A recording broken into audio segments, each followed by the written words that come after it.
versus Resonance. My name is the Danimal454, and I'm here with NTU today, color casting for me. NTU, tell me, where can more people find more information about you? Welcome back. We are so You got Twitch, you got Twitter, dude. Oh, sorry about that brief interruption. Yeah, you can find me on Discord, not Twitter. You can find me on Discord, and YouTube. That information will be on the Onomatopoeia Fatality site. Anyway, this match... Oh, wonderful. That's where you can find out more information. Yeah, this match is going to be... It's going to be a big one. For the OCC Finals, it's going to be Hanamura Hellhounds on the left side versus Resonance on the right side. So we have the big top dogs of OCC 1 going up against the surprise pick that nobody really expected to make it all the way here. And all right, you got any quick predictions for this match, NTU? I feel like it's gonna really it's gonna be a lot closer than people think it is. A lot closer. All right. Well, let's see. We got Hellhounds here moving up. Hammond going in for some early picks here. Tracer trying to just stall them from getting to that point. Hammond's just going around doing what Hammond does best, and Reinhardt's just trying to maintain space for his team there. We got Widow up in the top left. They're jumping down behind the Rhine shield. And it looks like Hellhounds is going to take the point first there. With May and Tracer just going for some pokes. Symmetra trying to get in the back line, unable to do so. Got Ryan still moving up there, just trying to create that space for them. I'm going to correct you right there. Resonance is red on the right side.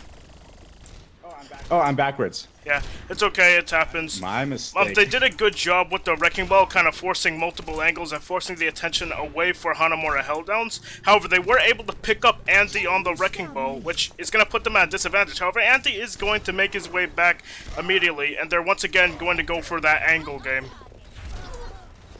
Exactly, and with a couple picks down on Hellhounds there, it looks like Resonance will be able to take this point without too much issue, especially because it's just Klaus remaining, who's not even near the point. The important thing here for Resonance is that EMP that they're getting.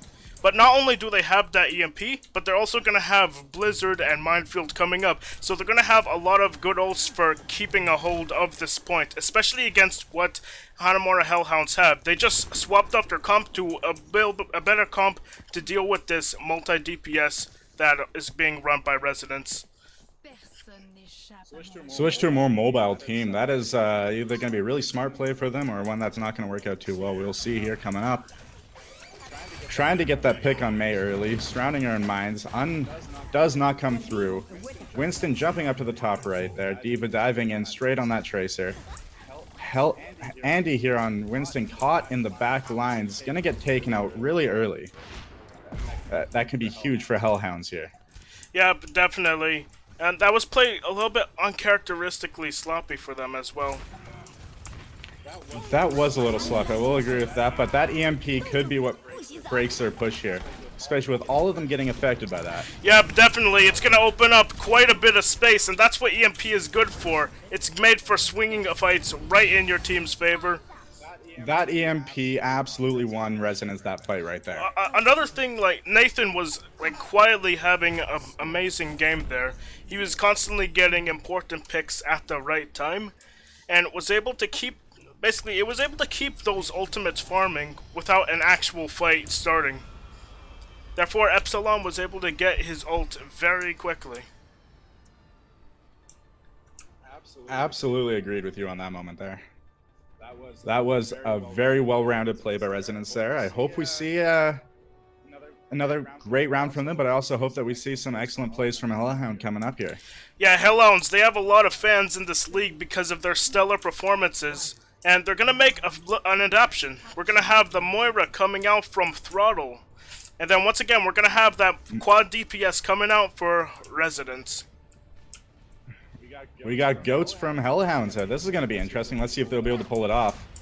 Trying to get that early environmental pick. Andy went in for the quick swing with Hammond there. Just trying to barricade themselves on the point more or less here. Yeah, but couple early trades there. Hellhound Rosaria, not too bad. Yeah, but you see, this is what the multi-DPS does.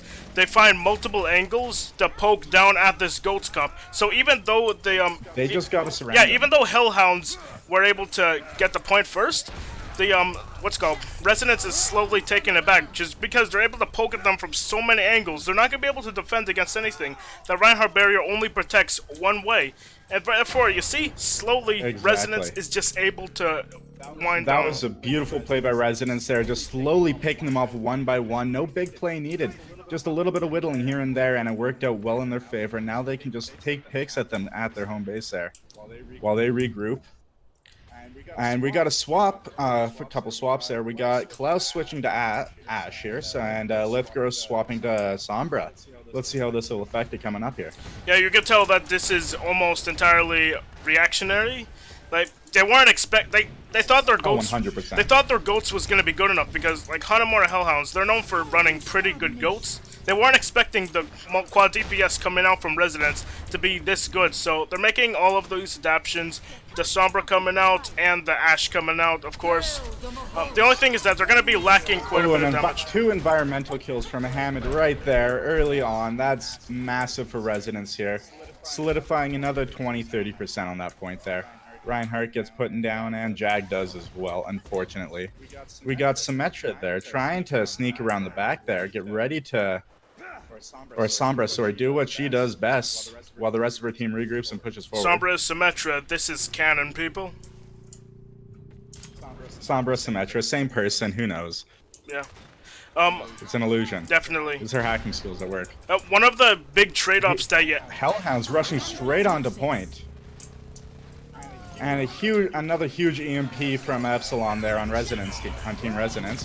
Yeah, great ult from Nathan there. Yeah, one of the big trade-offs that you have with the comp that Hellhounds are running is that they're not going to have quite as much focus fire damage. You see, when you take out that Zarya and you put the D.Va in, you're going to have more defensive value, but you're not going to have quite as much value, meaning that it's going to be harder to finish off individual targets. This is especially important against the Wrecking Ball and the Doomfist, as if they're not finished off quick enough, they could just kind of snowball their health into being nearly unkillable. Ooh, first shadow we've seen from Excalibur all game around here. We got massive ults coming in on point.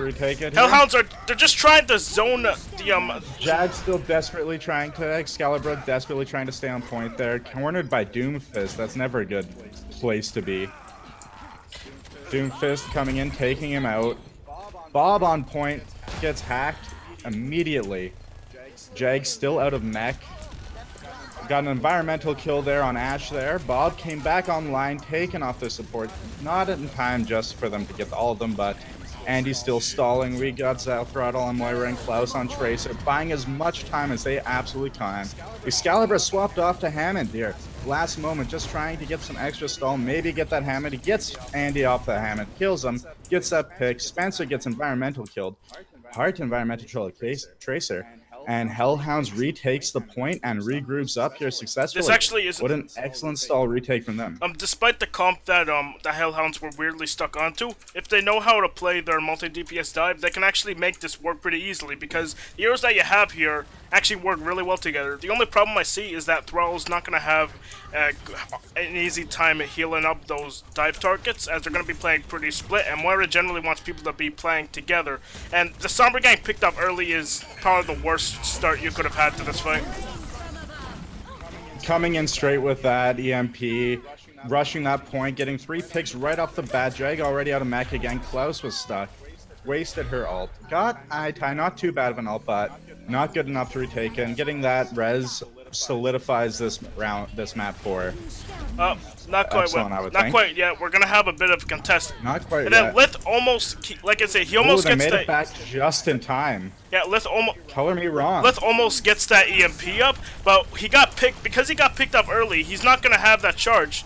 Like if they had an EMP here, then it is kind of possible that they could have been able to win this out.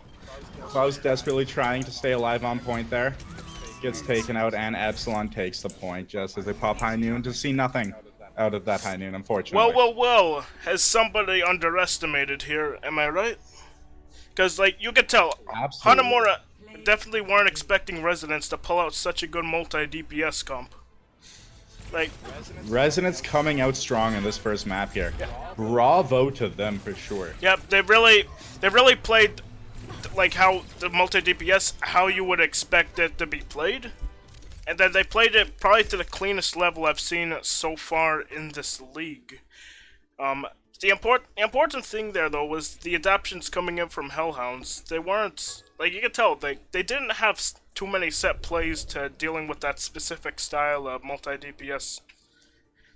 Oh, not at all. So it's gonna be interesting to. I'm sorry. It's gonna be interesting to see how Residence plays in the rest of these maps, because it's potentially that that Hanamura Hellhounds are a much better Goats team than Resonance are, and that might play a huge factor in the upcoming maps. Yeah, absolutely true. Moving on to Hollywood here. Hollywood is good for both comps, honestly. Like you can make both of them work perfectly fine.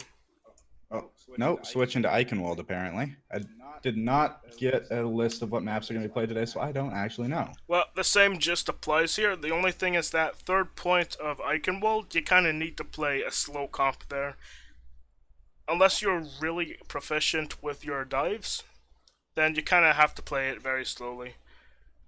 Even if you have like a multi-TPS comp like the one that Resonance were running, there's not a lot of places for like Wrecking Ball or Sombra to really duck in and hide. And the places that they do have are easily choke pointed or cut off. So you generally want to play either a slow high damage bunker or more of a death bally goats comp or similar comps. Yeah, I would agree with you on that. What do you think of the upcoming 2-2-2 locking comp? I think that's going to be a great change for the game in general. It's going to add a lot of consistency to the matches in comp. As far as how it would affect, say, OCC or Overwatch League, I feel like it's going to be a lot easier for the devs to balance the game when there's a 2-2-2 restriction, just because they don't have to focus on as many variables, so they're able to make a better decision, because you're not gonna have the. Whoa, we have double resonance coming in here. All right, that was just temporary. It's fine. Oh, that was just a glitch in the names. But yes, 2-2-2 is going to be a huge shakeup in the community throughout it. I cannot wait to see what's going to come out of it. I love it and I don't, but we got coming into our next match here on Eichenwald here. Oh, and a pause right out of the gate because Andy left the game. Shame. Andy played so good that his router couldn't handle it. Nah, but seriously, let's just talk about this man for a second. Like, he did such a good job forcing all of the attention coming in from the Hellhounds. Like, even if he did get picked off in some trivial moments there, like, he pulled so much attention to where Resonance was able to win out the fight anyway, so bravo from him to him. Good job, Andy. So what do you think is going to happen on this map here? Alright. Is Resonance going to be able to defend, or Hellhound's going to just take that push and do a clean sweep? What do you think? I see Resonance trying to run more of a bunker setup here and focus either a bunker or they're going to run multi-DPS. Just trying to slowly poke down the Hellhounds as they approach with their Goats comp most likely. Just because Hanamura Hellhounds have seemed to be, like, the best connection I could make with the Hanamura Hellhounds is the Hangzhou Spark, to where they're really good at one comp. However, they seem to struggle when they have to swap off a comp, and then they have to play against a team that's been playing that comp for a lot longer than they have. So I feel like Hanamura Hellhounds are going to get they're going to get wear down as they try to approach the point, and then it's gonna burn a lot of the time in favor of Resonance. Either that or the routing for Hanamura Hellhounds, because they have so much experience with the Goats comp, is gonna be superb, and it's gonna allow them to make massive rotations in order to counter the comp that they're running. And there we go, Andy is finally back.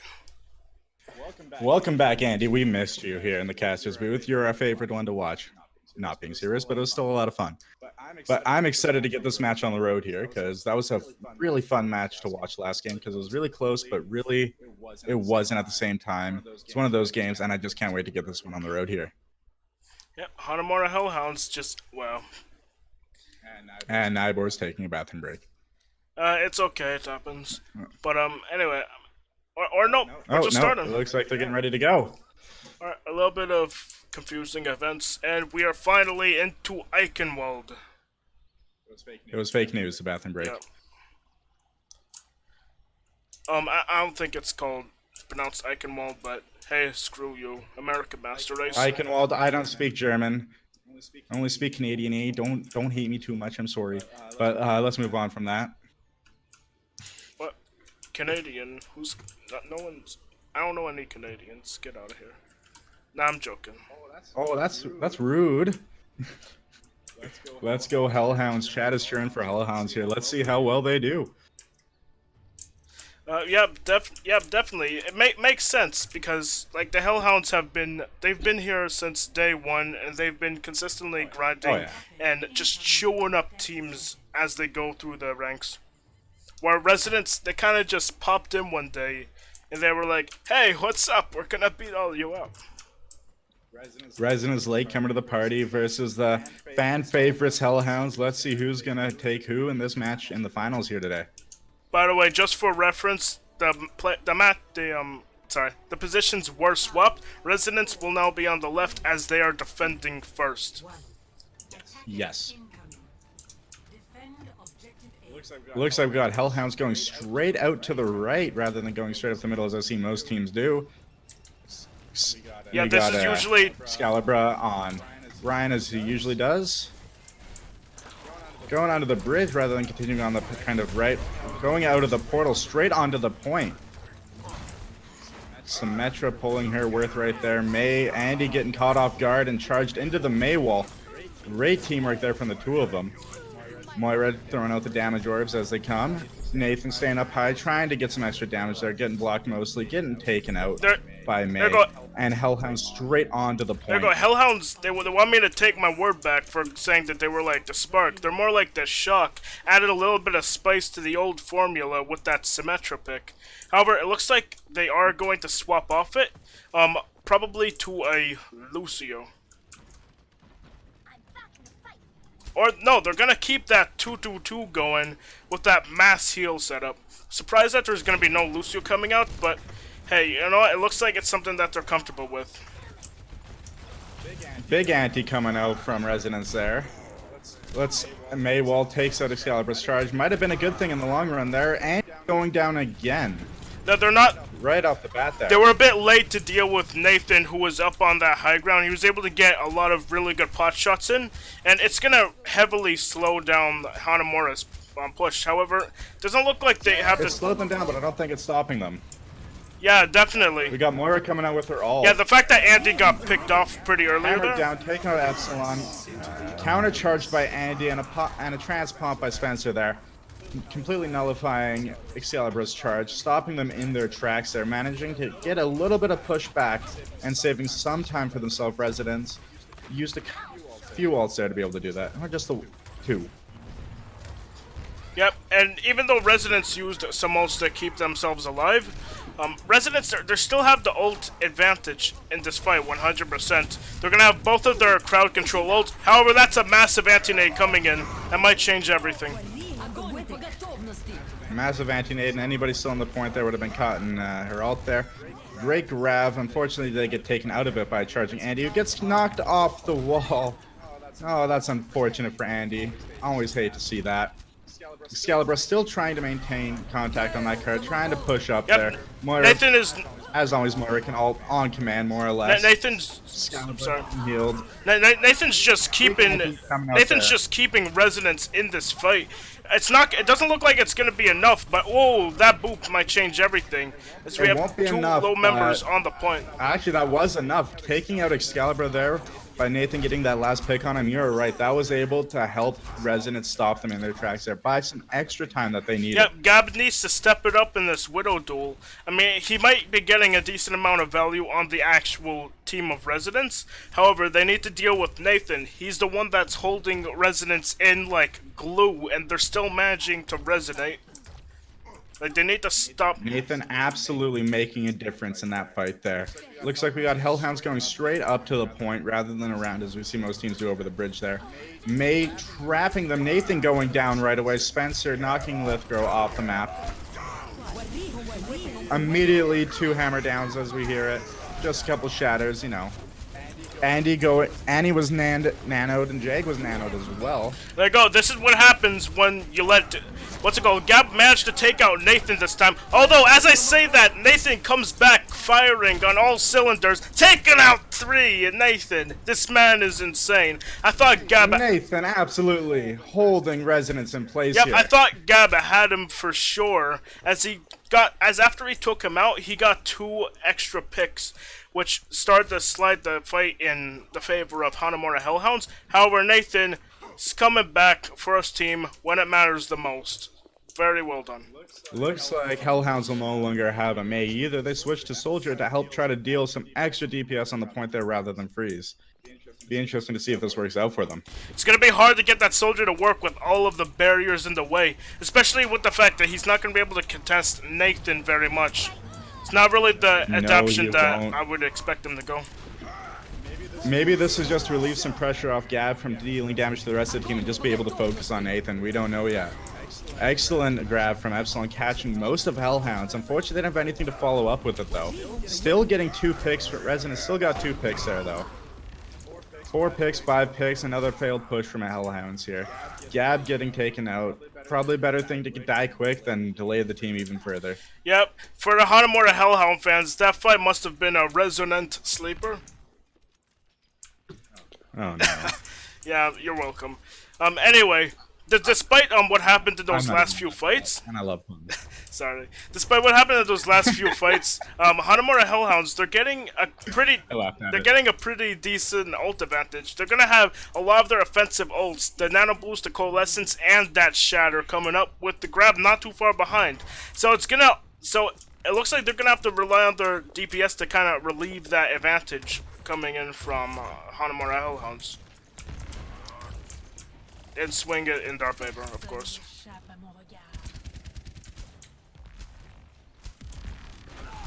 But once again, the Widowmakers, they're just fighting alone on the flank. Like, they're not impacting the actual fight. Going at it. Nathan picking out Gab once again.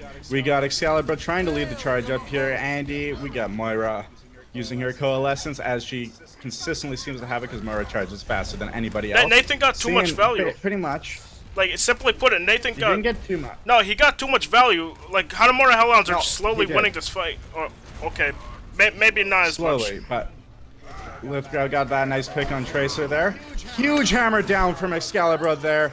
Getting immediately 2 of them off from that hammer down. All 4 of them fall to that. Nathan forced to fall back. Yep.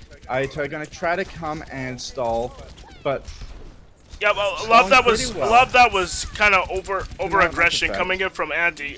He was a bit overconfident that thinking that he could just definitely was overconfident. Thinking that he could just roll over. Nice to see Hellhound be able to take it to the next point there. Definitely, series needs to be more competitive, and that was an excellent shatter from Excalibur. Just perfect timing to be able to knock 4 of them down in that one shatter. That was huge for Hellhounds there. Andy once again being really aggressive. Nano, what? Andy with a counter shatter, and the Nano going straight in on the 2 tanks there. Andy himself is also Nano, but he's falling back, gets taken out regardless. Excalibur falls, both main tanks down. There you go. However, the effect of that counter shatter is immense because not only does that save them the fight, but it allows the other ults on the side of Resonance to start cycling back. So they're gonna have Grav Dragon coming up very soon. And oh, absolutely. Yep, and then that counter shatter held them at the point there. Definitely.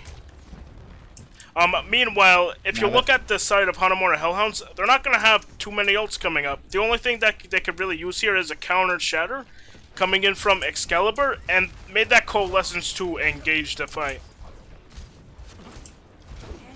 Oh, yeah, absolutely. But here we have Hellhounds feeling the pressure. They can't mess that up now. Moira going in with the Coalescence, just trying to keep those tanks topped up, deal some extra damage here and there. With hammer down, and there's the grab dragon combo that we were expecting to see. Excalibur making some zone for us, gets picked, and it looks like this will be a win for Resonance unless they can come and contest here. Jake still trying to hold out, full charge there. Zarya. Yeah, once that definitely Summon Defeater gets taken out regardless. Yeah, once that counter Shatter failed, it kind of spelled game over for Hanamura Hellhounds. I mean, it didn't spell it immediately, but like it was like very slowly. It was subtle. Yeah. But it definitely was what won them that half there. I don't think subtle is the right word, but yeah, I see what you're going on. Not subtle, but gradual. Subtle's definitely not the right. Gradual, yeah. It was the first speck of snow to fall that led the snowball going down the hill. Yeah.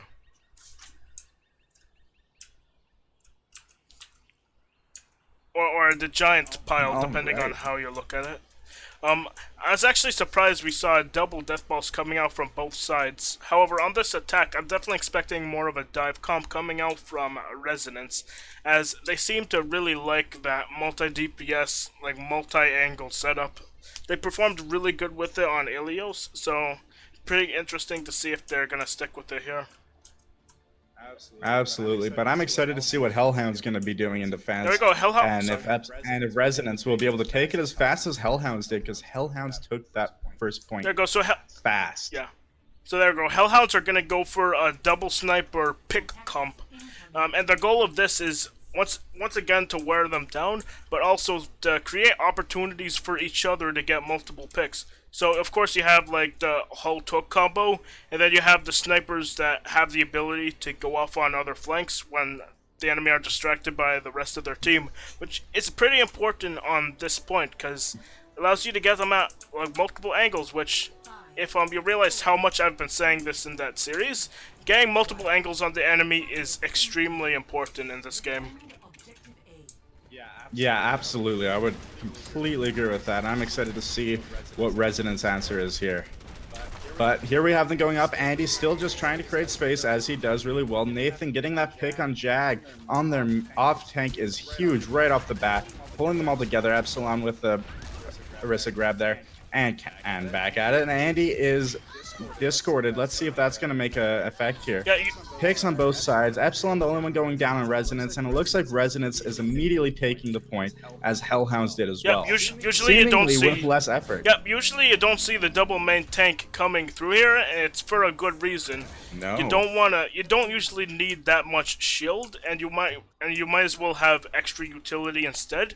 However, the way that Resonance is playing it is to where that they're trying to overwhelm them with defensive utility. So it's gonna allow multiple picks to come in from Nathan, who just domed Lithgrow, and as well as Ital. Dragon just created space there perfectly, putting their tanks out of position there. Andy may get taken out, but both Excalibur and Jagger down, allowing them just free reign to push that card up as far as they want until Hellhounds regroups. Yep, all of that was opened up by the space created by... First of all, they took out Nathan, which I don't know why Lithgrow was playing the Pharah without any sort of mercy. Like, there's a reason that like Pharah Mercy is the only way you really play that. But anyway, once they picked off that, it's gonna make it very easy for the rest of Resonance to push on through. And oh my god, Nathan, somebody stop this man. Nathan absolutely going off on Hellhounds here, just getting pick after pick after pick. I had a countering up as well, doing really good DPS as well. Nathan getting another pick, getting D.Va out of mech, and Spencer following up on it. Spencer with a melee on... Spencer getting 2 picks as well. Bob immediately gets pushed off the map there. Yeah, we got aimbot Nathan over here. Unfortunate wasted ult. Like yeah, he's just opening up so much space for the team. Like like you commonly talk about making space when it comes to Overwatch, but like another way you can make space is by just killing the enemy and keeping them on constant pressure. Like Like, when's the last time you've Exactly. seen a Hanamura Hellhounds able to be any sort of aggressive? Like, they've just been in constant retreat most of the match because they're like a guy or two down. They absolutely have. Shatter gets nobody there. Jay goes right down. Gab goes down. Zalthora goes down as well. That's 3 picks against Hellhounds here, leaving for an easy continued push from Resonance here, just slowly getting them down, trying to get them, and Resonance is going to take it. Yeah. That's Nathan is doing so fantastic as Widow right now. It is so much fun to watch, just him get pick after pick after pick every single push. Yep, somebody stop this man, like he's on a roll.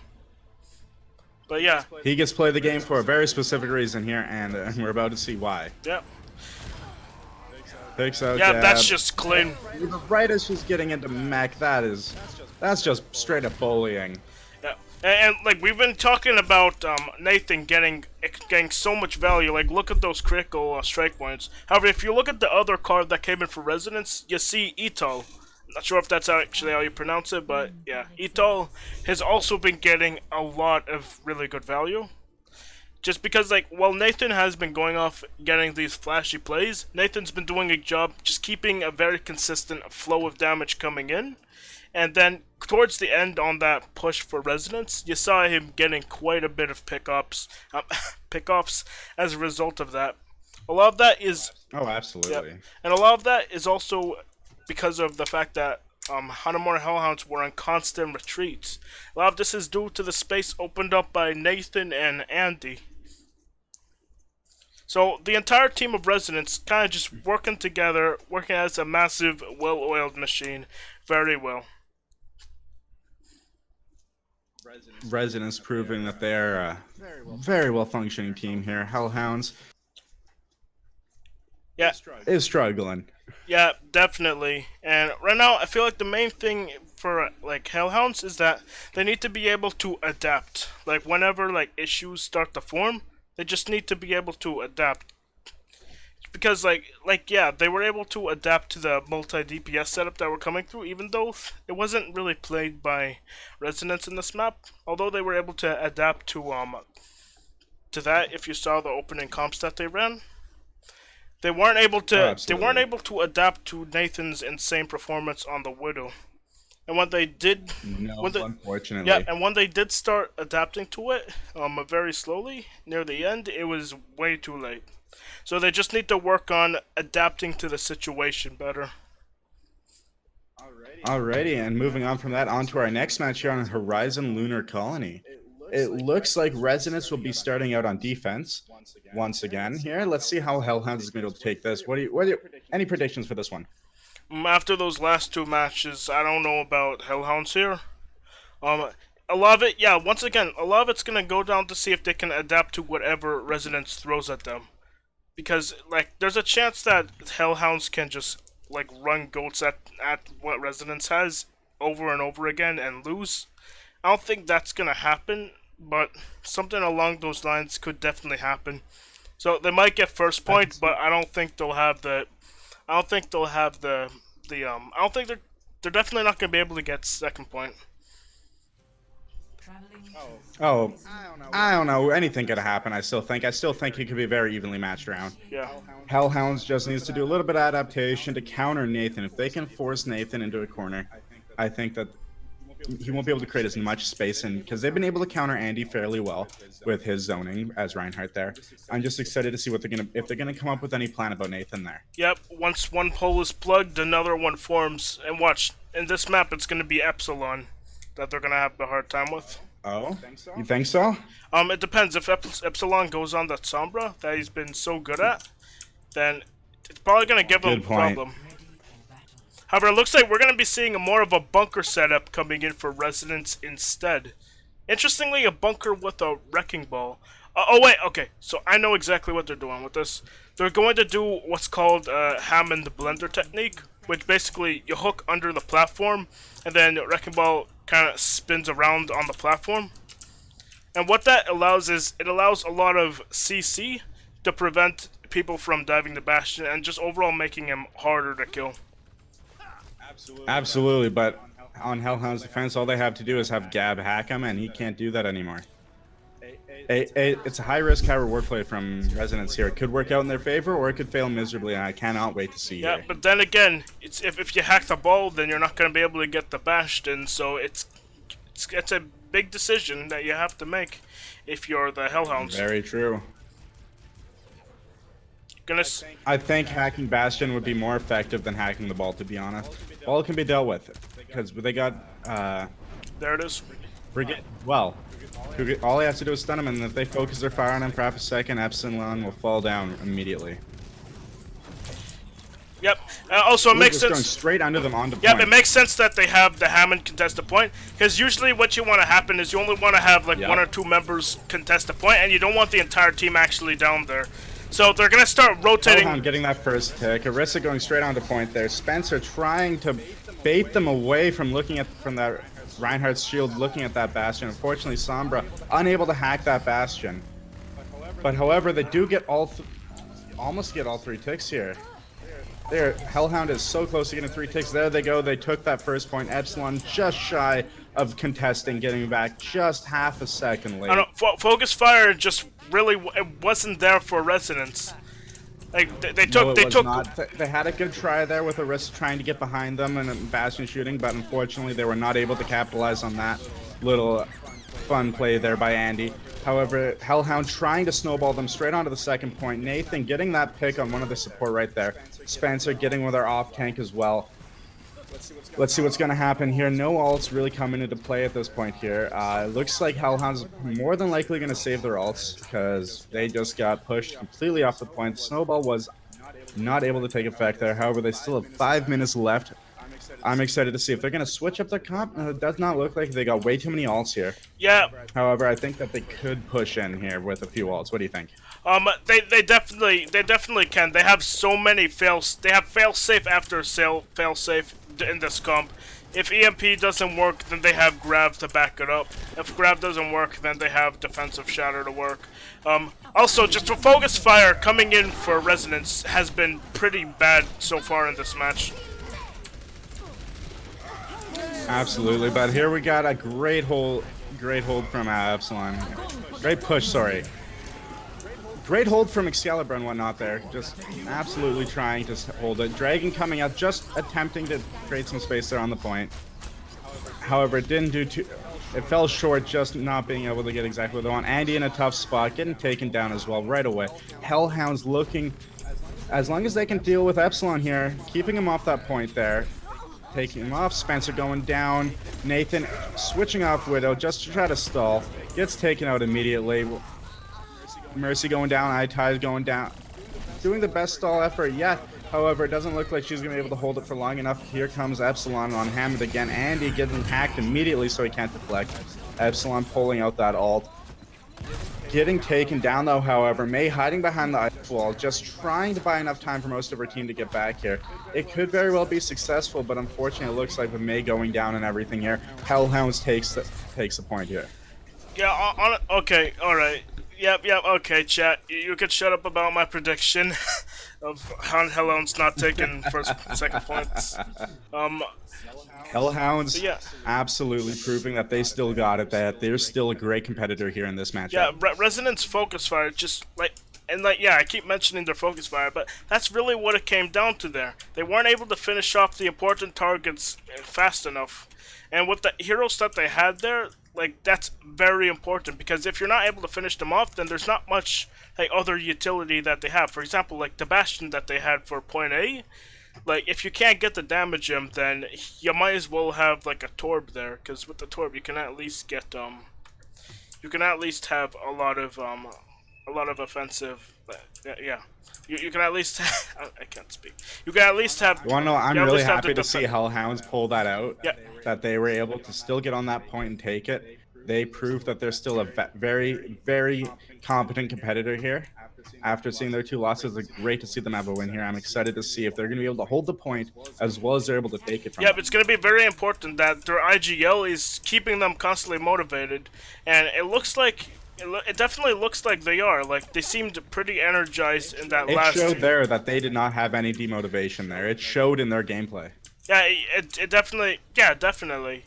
Because in situations like this, it's really easy to just get demoralized and like and just lose all of your motivation to play the game. Honestly. However, Hanamura Hellhounds, yeah, it's a bit of a pause here, but yeah, A bit of a pause. Looks like they're getting ready to go again now. Hanamura Hellhounds staying strong, and they're gonna come in with this. It's not really Clockwork Vendetta, but I bet they're gonna play it in a similar way. This kind of Clockwork Vendetta bunker hybrid.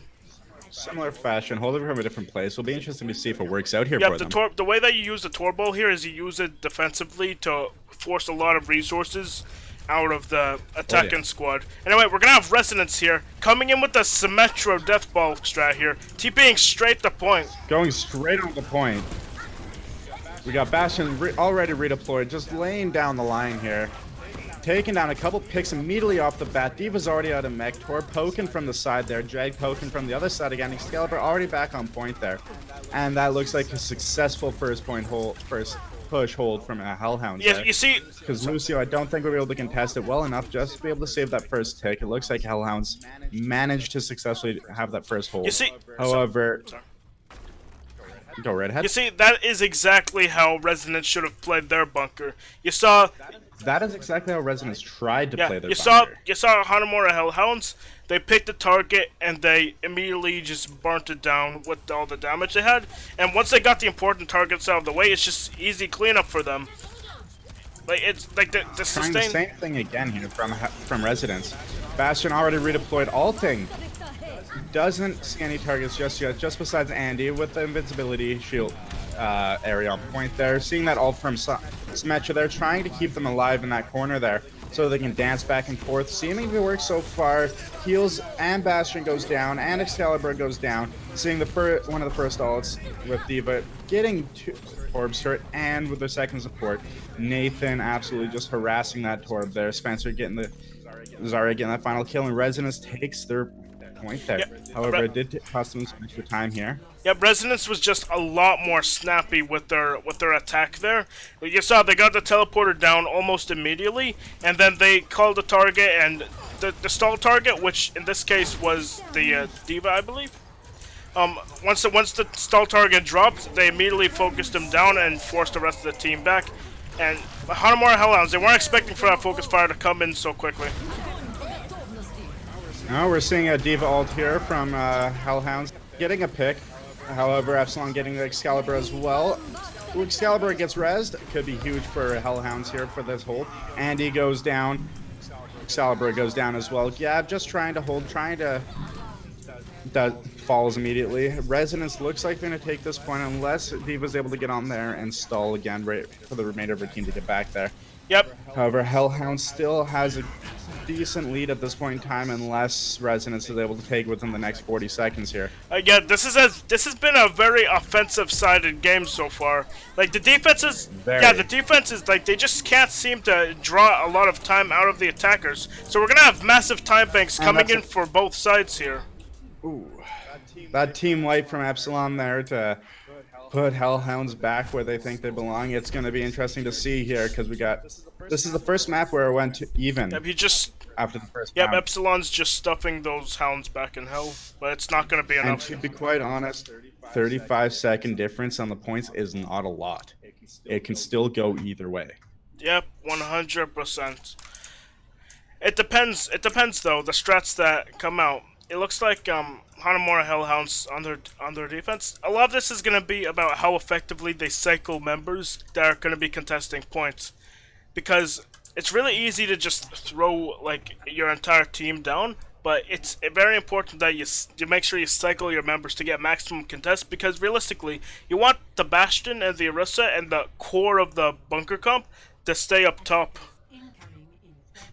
You want to know what? I'm just happy I finally got to see a Torb in play. What? Torb is actually a very Torb's my favorite. Torb's a very underrated hero, in my opinion. I'm just happy I got to see Torb, my man, come out here. Putting down those turrets, just being a badass like he always is. It's just fun to see. But alright, here we coming again. This time Resonance is on defense. Hellhounds is going to try to take it again, probably in a similar fashion what they did last There time. goes Sombra.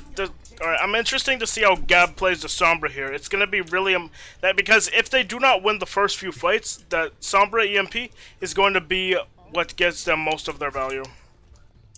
I'm excited to see whose EMP is going to come out first, Epsilon or Gab, and who's going to have more value in it.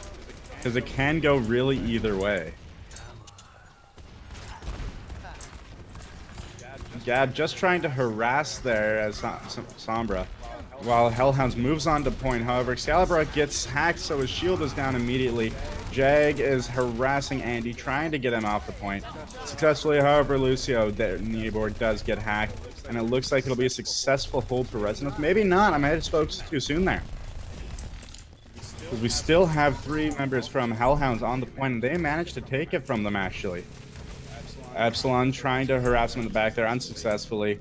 Has to pull back or else he'll get taken out. Yeah, definitely, and it doesn't look like the it doesn't look like a lot Gets of taken out regardless. Yeah, not a lot of ult charge was really denied from Gab. So it looks like Hanamura Hellhounds are gonna be able to snowball this fight into just a clean sweep.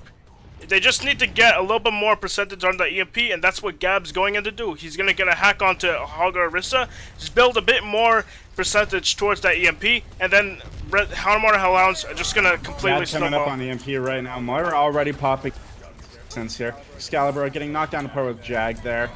Moira has the high ground, falling down. Looks like Gab gets taken out before she'd be able to do it. Nathan gets taken out after getting a single kill there. That is huge for Hanamura Hellhounds. Gets his high noon blocked and taken out mid-roll. Yep, poor Spencer here, just getting beaten off the point. Absolute bullying. Andy switching back to Wrecking Ball. The big thing here is that Gab didn't have to use EMP, which means he can save it for the stall phase. And an EMP in the stall phase. Exactly what he just did. Yep, an EMP in the stall phase, you can't do anything about it, even though the counter EMP comes in, because Resonance is so unorganized for coming in for the stall. They're not going to.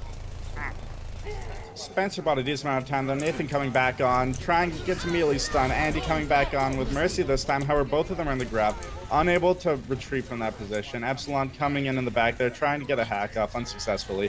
Gets hacked before she can do it. Itai gets stunned by Brig. Brig proving her usefulness, absolutely just completely demoralizing any usefulness that the stall could have had by stunning every single quick character there. And you know, credit where credit's due. Despite despite Hanamura Hellhounds taking that fight, Resonance were able to draw out quite a lot of time.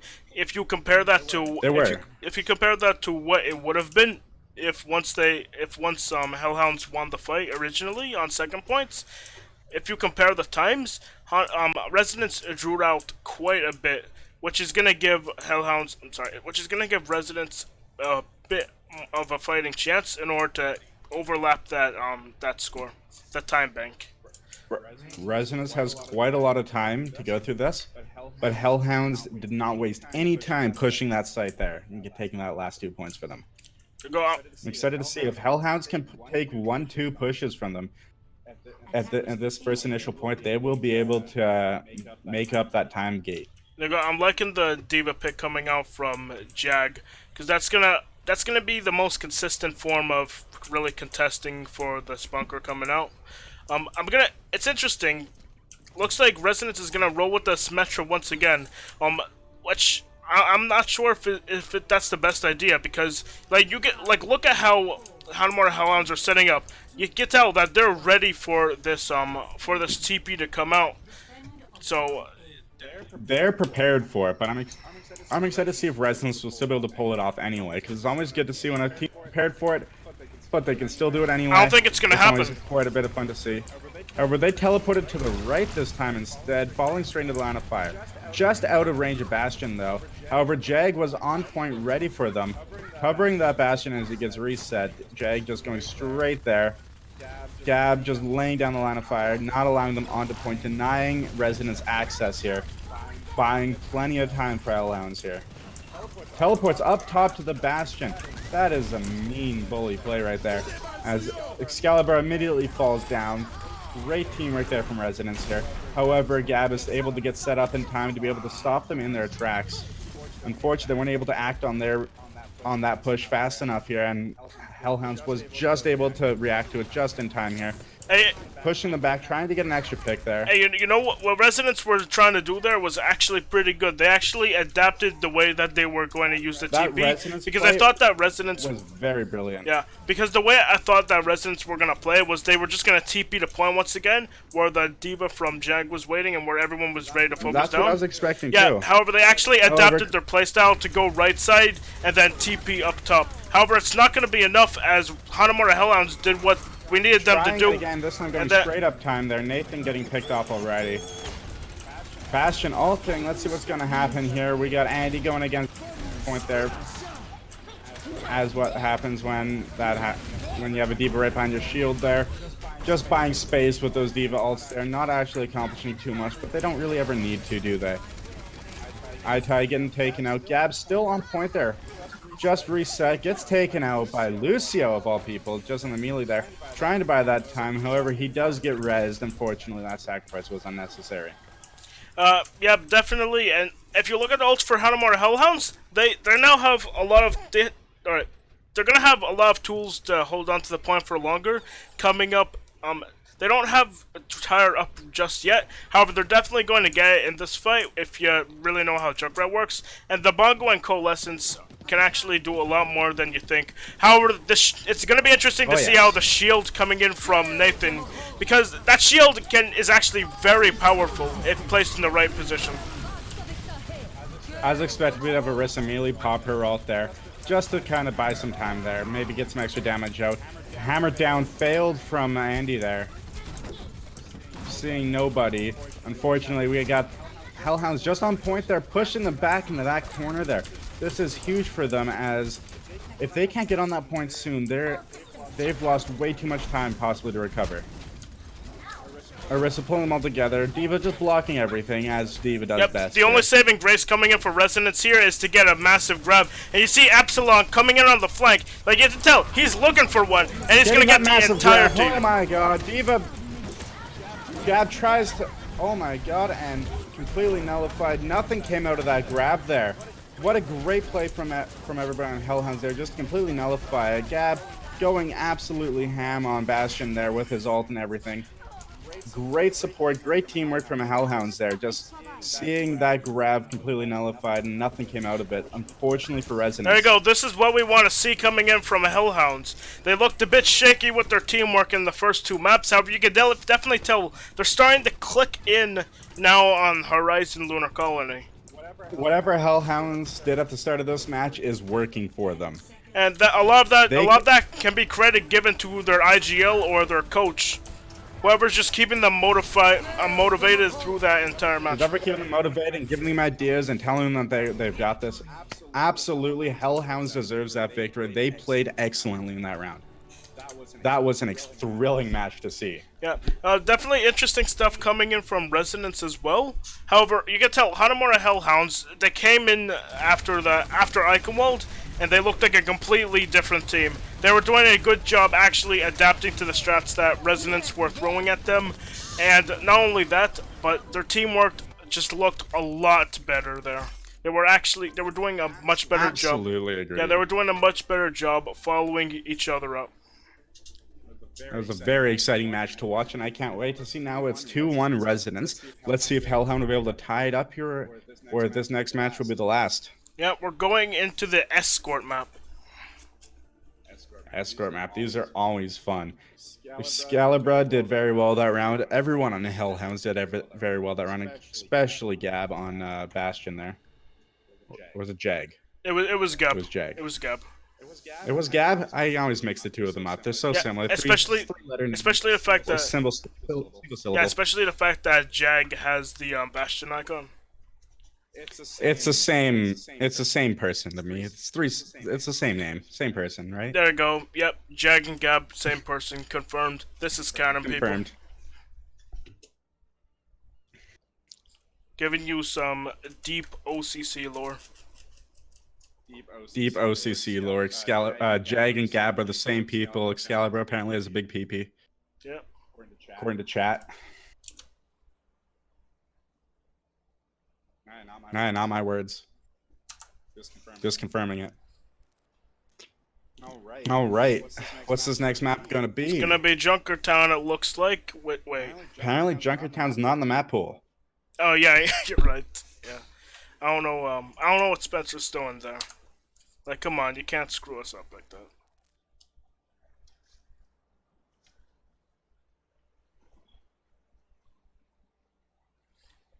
But anyway, let's talk about what Resonance can do a lot better there. I feel like the main thing Resonance needs to like despite what happened in that last match, Resonance just needs to stay like good mentality wise. You can tell that they kind of came into Horizon Lunar Colony a bit overconfident, and then you could tell.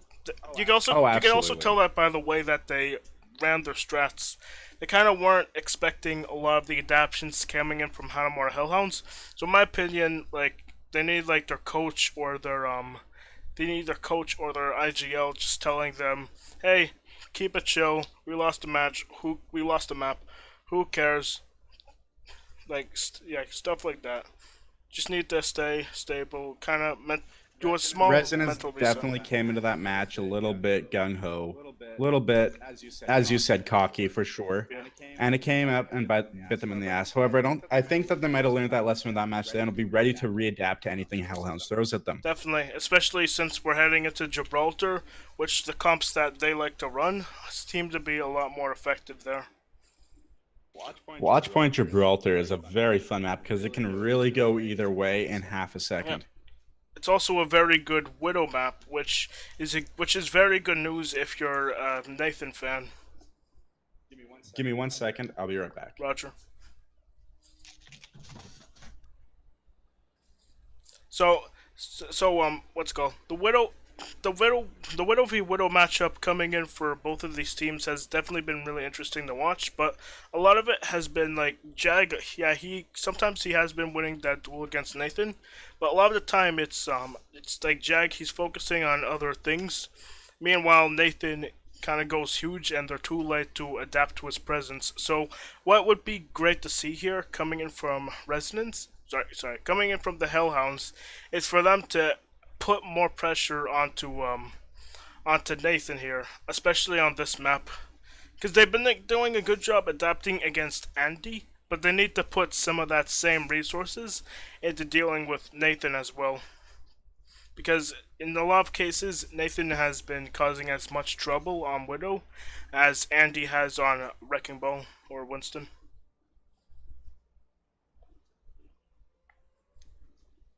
But anyway, that might not even happen. We might end up with a Goats v Goats matchup here. Either that or a Death Ball v Death Ball.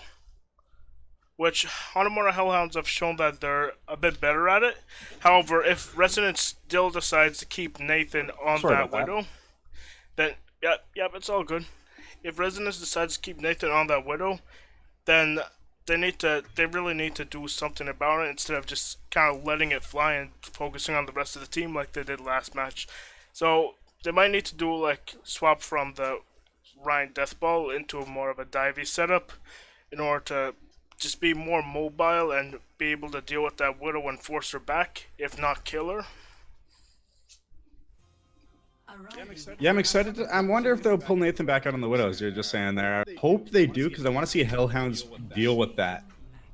Yeah, because like it would be a shame if the only reason, it would be like also mentally like bad for Hanamura Hellhounds if it's like, oh, Resonance only won that because Nathan was on Widow.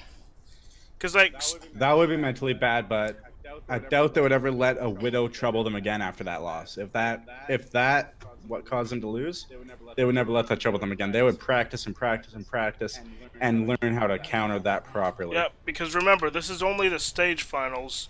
When it comes to the overall finals, Hanamura Hellhounds, they're gonna take all of the experience that they learned from these last few matches. They're gonna compile all of them to do very well in the playoffs. Honestly, I was hoping to see a little bit of Resonance support in chat today, but I've only seen Hellhound. Yeah, come on, Resident. People are one-sided. Come on, Resident fans, show yourselves. I can't cheer for one. I gotta remain unbiased. Yeah, I'm remaining unbiased too, but come on, you gotta show some respect to both sides. You gotta show some support to everybody here. Yeah.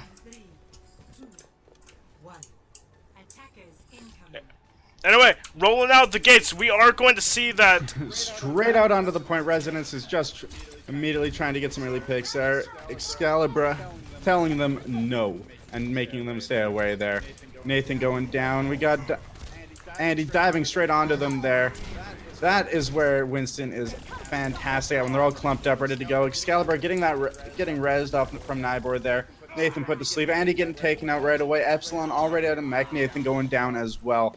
Unfortunately to see that there. You know, we've been talking about Nathan's Widow. However, Nathan didn't have bad on the Genji. Like, yeah, even though he did get picked off and slept, he got a lot of percentage towards that blade, which is going to be pretty important in the next fight or following fights. But however, we have Jag.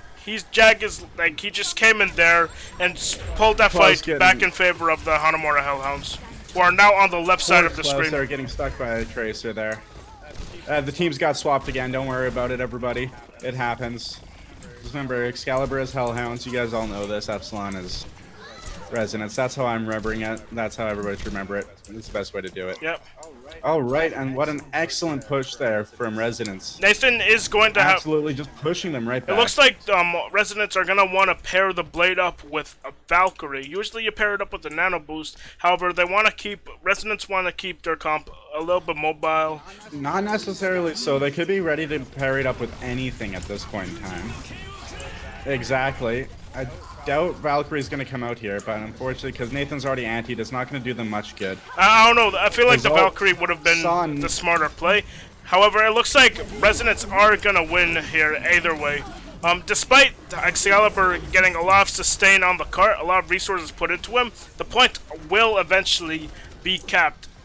And that is a pretty horrible fight for Hanamura Hellhounds as well. Just because of the amount of resources. Oh, absolutely. Just because of the amount of resources they had to invest into that fight.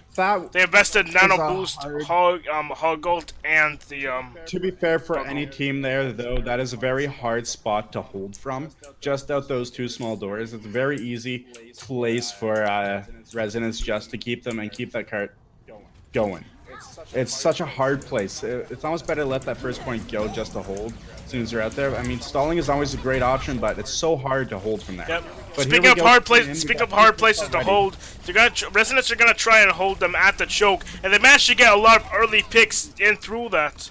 However, we have Claus coming on. Claus coming on the McCree is gonna help Hanamura Hellhounds deal with the McCree and all the dive targets. Just pushing them right back there, getting dragged back. Unfortunately, Diva comes in, protects him there.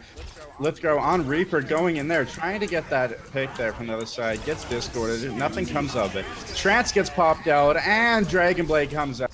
Seeing an early pick on Fox Romano, getting two more picks up there. Spencer taking down Excalibur, and close as well. What an excellent push from Resonance there, taking that second point checkpoint very easy. There we go. There's the cleanest push we've ever seen, but it seemed they made it look easy. Yeah, definitely. There's the Valk Blade combo coming out for Resonance as well. However, it's not too horrible for Hanamura Hellhounds here though, as they're gonna have a ton of ults coming up. Most importantly, their support and tank ults. And they're also going to have that Reaper coming in, so if their focus fire is good enough, they're going to be able to absolutely chunk through Andy's health, even with all of the 10,000 HP, 1,000 HP that he has. Oh, absolutely. Klaus wasting his ult there, not entirely, getting one-for-one trade with Tracer there, getting stuck and getting ult. Both of them use their ults on that, unfortunate to see.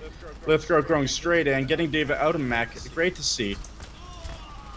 That ult from Orisa there, just absolutely stopping them in their tracks. Getting that pick on Mercy is huge, forcing them to wait for her to respawn.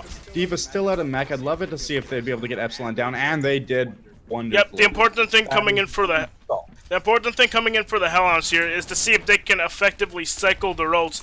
You can see they still have quite the ult advantage despite all of this, despite that last fight and how cleanly they won it. So rotations are gonna be key. However, we're gonna have Nathan coming in with the blade, so the adaption is gonna be. However, there is a huge amount of ults from Hellhounds here, ready to go at any moment. Seeing the first one come out, getting two picks, seeing 2 ults come out right away, getting 4 picks in total. That was actually Jag getting 2 picks as well. X, a little bit of a waste in my opinion, but it worked out quite well for them. yeah, that was forcing them back. That actually wasn't a very good fight coming in for the Hellhounds, as they used their sound barrier when they didn't need it, and the sound barrier is the only adapt. 4 ults there. The sound barrier is the only thing that they're gonna have against that that blade. There you go. Here it comes. Not the greatest communication from Hellhounds there. However, getting that couple picks on the main tanks there just puts the rest of them out in the open. Unfortunately, Spencer's able to cover his team there with that, and allowing Resonance just an easy push up here until they're able to get back. Hellhounds, poor ult communication there, absolutely costing the fight. I did not realize they used 4 ults on that one little hole. Now that only got 4 It's all gonna be up to Jag and Excalibur, the tank line for them, to sustain the point long enough for them to get both of their ults. Because, what's called? Absolutely. However, nobody's going down here. Looks like Jag's getting picked right away. Orisa using her ult, just trying to get some extra damage out there, forcing them back. Ult's still going strong. I'm surprised. It usually doesn't last that long. Gets taken down regardless. Unfortunately, Epsilon absolutely just pushing them around with his ult. Nybor just trying to stay alive on point there. Stayed alive for quite a decent amount of time here. Gets taken out regardless by Dragon Blade, and Jag gets taken out immediately being stuck by Tracer's ult. Pulse Bomb, unfortunately. What a great push and ult control there from Resident. It looks like there might be an ult tracking error coming in for the either an ult tracking error or just not enough communication coming in for the Hellhounds there, because it almost felt like the way that they played it, like there wasn't going to be there wasn't going to be a blade coming in there at all. So they were just pretty radical with their ult placements. I feel like they were just caught up in the moment and just forgot. Yeah, or that. Or everyone was just a little bit trigger happy with their ultimate, because as soon as they pushed, all 4 of those ults just went off. Yeah, so they're gonna have to be a lot more reserved if they're gonna want to stay in this matchup, because despite how good, despite how good they looked on Horizon, they're still behind in the series by 1 point. So looks like we're gonna see double bunker coming out from both teams, and they're gonna keep Nathan on the Genji, which is pretty surprising with the comp that with the comp that Resonance are running. I would either expect the tank line to go a more mobile comp, or I would expect Nathan and Ital to go Hanzo and Widow. So it's gonna be interesting to see how they play these dive heroes in this otherwise very stationary setup. Yup. And of course, we have the Torbjorn coming in for Resonance. No, sorry, coming in for the Hellhounds. So they're definitely going to have that Torbjorn on cart, and he's going to help ward off the flankers. Because that's one thing that people don't understand that the turret is really good for. It really forces a lot of flankers and dive characters to kind of stay back and hold fast. That's an unfortunate early pick on Itai there, making it a lot harder to hold with one of the main DPS out. Getting res regardless, however that res is no longer an option if tank goes down or anything. However, Excalibur just holding that front line there, shouting hold the line, Torb turret going down. Klaus getting pulled, but manages to escape. Andy, we both got a Discord orb on him. Itai in the back there, just laying down the line. Excalibur getting Andy, proving who's the better Orisa here. At this situation, at this point in time. Not necessarily. Klaus, Nathan going down, getting picked off by Klaus. Epsilon getting dragged back out into the forefront of everything. Going down as well. Hellhounds just pushing straight up to the point with seemingly little resistance. Yep, Hellhounds have been doing a much better job in the series, despite how good Andy has been playing through the series. On this map, Excalibur and the rest of his team have been doing a much better job focusing down the shield and winning that shield war. That shield, which is very important coming in for the Hellhounds. Nathan pulling out his ult there, gets 2 picks immediately on 2 support. Oh, 1 support, 1 DPS, which is huge for Resonance. They're basically stopping Hellhounds in their tracks. The important thing there is that they only had to use the Draken and the Valk. They didn't have to pull some random thing out of the rest to work that. And which is no, not because absolutely. The thing about Valk is that Valk is honestly, Valk is a pretty expendable ultimate. You're not going to be getting a lot of value out of that compared to, say, your Transcendence. And, oh, that's a massive pulse bomb for Atal. That was a massive pulse bomb. I hope they saved all their ults, but no, Lithgow popped his regardless. Fortunately, we're still seeing that lack of ult control from Hellhounds there. Over there, coming back with 5 ults. However, it's not all bad for Hellhounds, as Resonance did use their supercharger, which is all right because they definitely weren't expecting Ital to get such a massive pulse bomb. No, that pulse bomb came out of left field for Hellhounds there. However, Hellhounds, they have most of their ults online. If they lose this, I will be utterly shocked. 2 ults coming out now. 3 ults coming out from Hellhounds there. If I was them, I would try not to use another unless they absolutely needed to win the fight. However, Resonance just falling right back, letting them use their ults, telling them it's okay, use it. We'll give up this ground. And then Spencer is probably going to come out here with the trance. As I was just about to say before he beat me to it, Andy just proving where he belongs there. It falls back just too far away. Trance wears out. They still have 1 ult left on Hellhounds there, taking that point there. Resonance, I saw where they were going with it, but unfortunately they were unable just to pull it off. I don't know if they lacked communication or just fell apart somewhere along the line. Maybe Hellhounds countered them there. Honestly, at this point, at this point for Resonance, yeah, you would want to put the, well, okay, definitely not right now since you have like Valk Blade coming up line for Resonance, but after the fight stabilizes and you don't have any important ults that you need to use, I would just put the comp in one direction, just because like everyone's playing so split that like you saw there. There was no way that Andy could have survived in the front line, just because the rest of his team were off on the flank. iTy goes down immediately. Torb coming out with his ult again, taking out Spencer. One of the support down immediately. Jag coming back, taking out Andy there. A team wipe from Hellhounds. Let's go. Strolling straight onto point. Now all they need to do is not let them onto the point. iTy comes on, trying to use her ult. Dies before she can get it to pop off.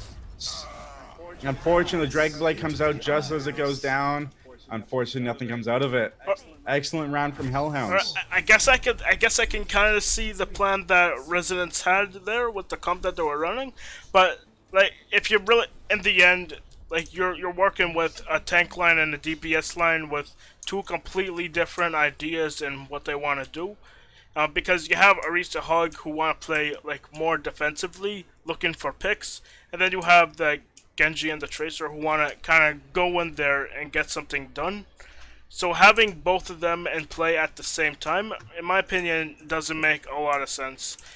Just because your team is always going to be split in the objectives, no matter what. I could see it working, but it's one of those high risk, high reward plays. If it worked, great for Resonance. It looks amazing for them, But here's the thing. It's hard to get to work. Here's the thing. Because it didn't work, they had to swap off it, and they did not swap off the comp at all. They just stayed on it, and because of that, because of their lack of adaptation, Hellhounds were able to just stroll right on through. It looks like the tables have completely turned. First, it was Hellhounds unable to adapt. Now it's Resonance not able to adapt. I'm excited to see how this point goes here with Hellhounds holding, especially with that 2.5 minute time barrier. Looks like Andy going straight onto point, gets slept, gets taken out immediately. That is huge for Hellhounds as they are unable to push as successfully now. Very uncharacteristic for Andy. He's been playing that Wrecking Ball so well, and he's been very selective with his engagements on Ilios. You can tell it's definitely a mental thing. Of like the way that he's playing it, because like Hellhounds dropping down to fall back. At the beginning of the series, like Andy definitely wouldn't have played as aggressively as he just did. Andy trying the same thing again, however, manages to pull out in time. Yep, Epsilon. He's focusing. He's focusing. You can definitely tell he's doing a better job now, focusing more on distraction, like he was on Ilios. Once again, he does get picked off quite a bit early though. So does get picked off, however, it seems like he learned his lesson about charging and underestimating Hellhounds here. The only Torb setting up his turret. Val going on. Val, they two ults immediately go out from Resonance as they get it. Don't know if that was the greatest dragon I've ever seen in my life. Straight into the corner with about 10-foot radius. And he's still just there, about to get taken out by Jag and Excalibur. And close, I should add, but definitely good hold, especially if they manage to hold them here just for another 10 seconds. Coming in with that. Immediately gets taken out. Oh no, that is massive for them. Loss of the Dragon Blade ult. Nathan goes down. Epsilon's about to go down here. Andy goes down. Spencer goes down. Epsilon goes down. That Torb turret, proving that Torb is relevant and useful in today's day and age. Yeah, an excellent hold from I'm very surprised that they did not put Nathan on the Widow, and instead they actually ended up swapping the roles at the end. So I don't know what the reasoning behind that is. It's definitely a strat thing. So I don't know who's making the strats for Resonance, but it's definitely an interesting call coming in for them. But maybe they. However, what I'm excited to see is each team here seems to be better at attacking than they are at defending. 100%. And the team, and what's happened so far is that the team that's got the most value out of their attack seem to have won. It happened on Eichenwald. It happened on Horizon Lunar Colony. And if this map follows the same way that those last two have followed, then the same thing's gonna happen here, where it's just gonna. Resonance, you're in a really tough spot. 4 minutes to stop her from going 80 meters. That is almost nothing. Just a corner, and a corner, and Hellhounds can win this. Like simply put it, Resonance loses one fight, they lose the map, and it's gonna more or less. And it's gonna tie up the series. However, there is a chance. There is a chance. It's a slight chance, but it's definitely possible. Nathan going on that Torb instead of Widow, which I'm kind of shocked about. I really expected Nathan to go on Widow, but maybe he understands that he is not the best pick. Widow's not the best pick for this, that he can support his team in other ways. However, they're already more than halfway there. Hellhounds with just sticking to that cart like glue, just will not let it go. They don't even need to go that far. They just need to get there. Yeah, unfortunately, Resonance just being scattered everywhere, left, right, and center. Nathan trying desperately to hold the point, unfortunately cannot do so. Both support left, going down immediately with Orisa there, and Hellhounds takes the map. Yeah, so you get both teams definitely tried to do. Both teams tried to do some interesting stuff on their defense. However, like you said before, this game, both of these teams seem to struggle a bit on their defense, and. In this match, what's it called? Hellhounds struggled a little bit less at their defense, and therefore they were able to clutch this. Not clutch it out. They were able to win the match. Compared to. Good job, Hellhounds, evening it up. What is it now? 2-2. Yep, it's 2-2, and we're about to play another control map. The final tiebreaker, eh? The series. Or did they have to win by 2? It might be. It's either best of 5 or best of 7. I'm pretty sure it's best of 7. So in order for the series to be closed out, one of them have to win by 2. Yeah. Then. Or first to 5, Matt wins. No, it's first to 4. It's first to 4. First to 4. So 2 more maps in the minimum. Yep. Best of 7. You're right. All right. Let's see what's gonna go on here.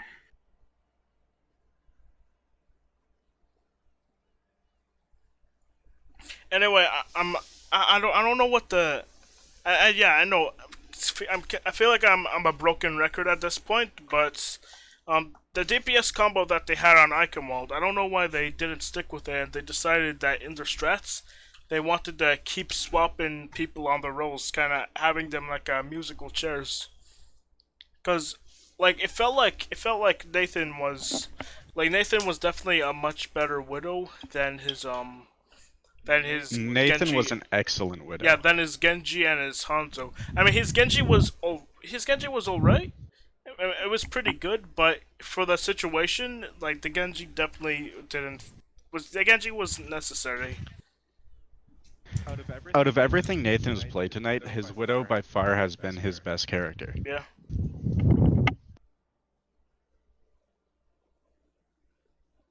However, it's not gonna be done yet for. Well, you're in the hurricane, my dude. Sorry, I just had a big breeze come through the window. Let me close that. Gotcha.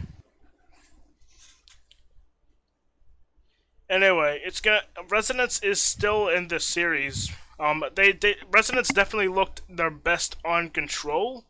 So this is gonna if Resonance doesn't win this map, then they're honestly gonna be in quite a bit of trouble.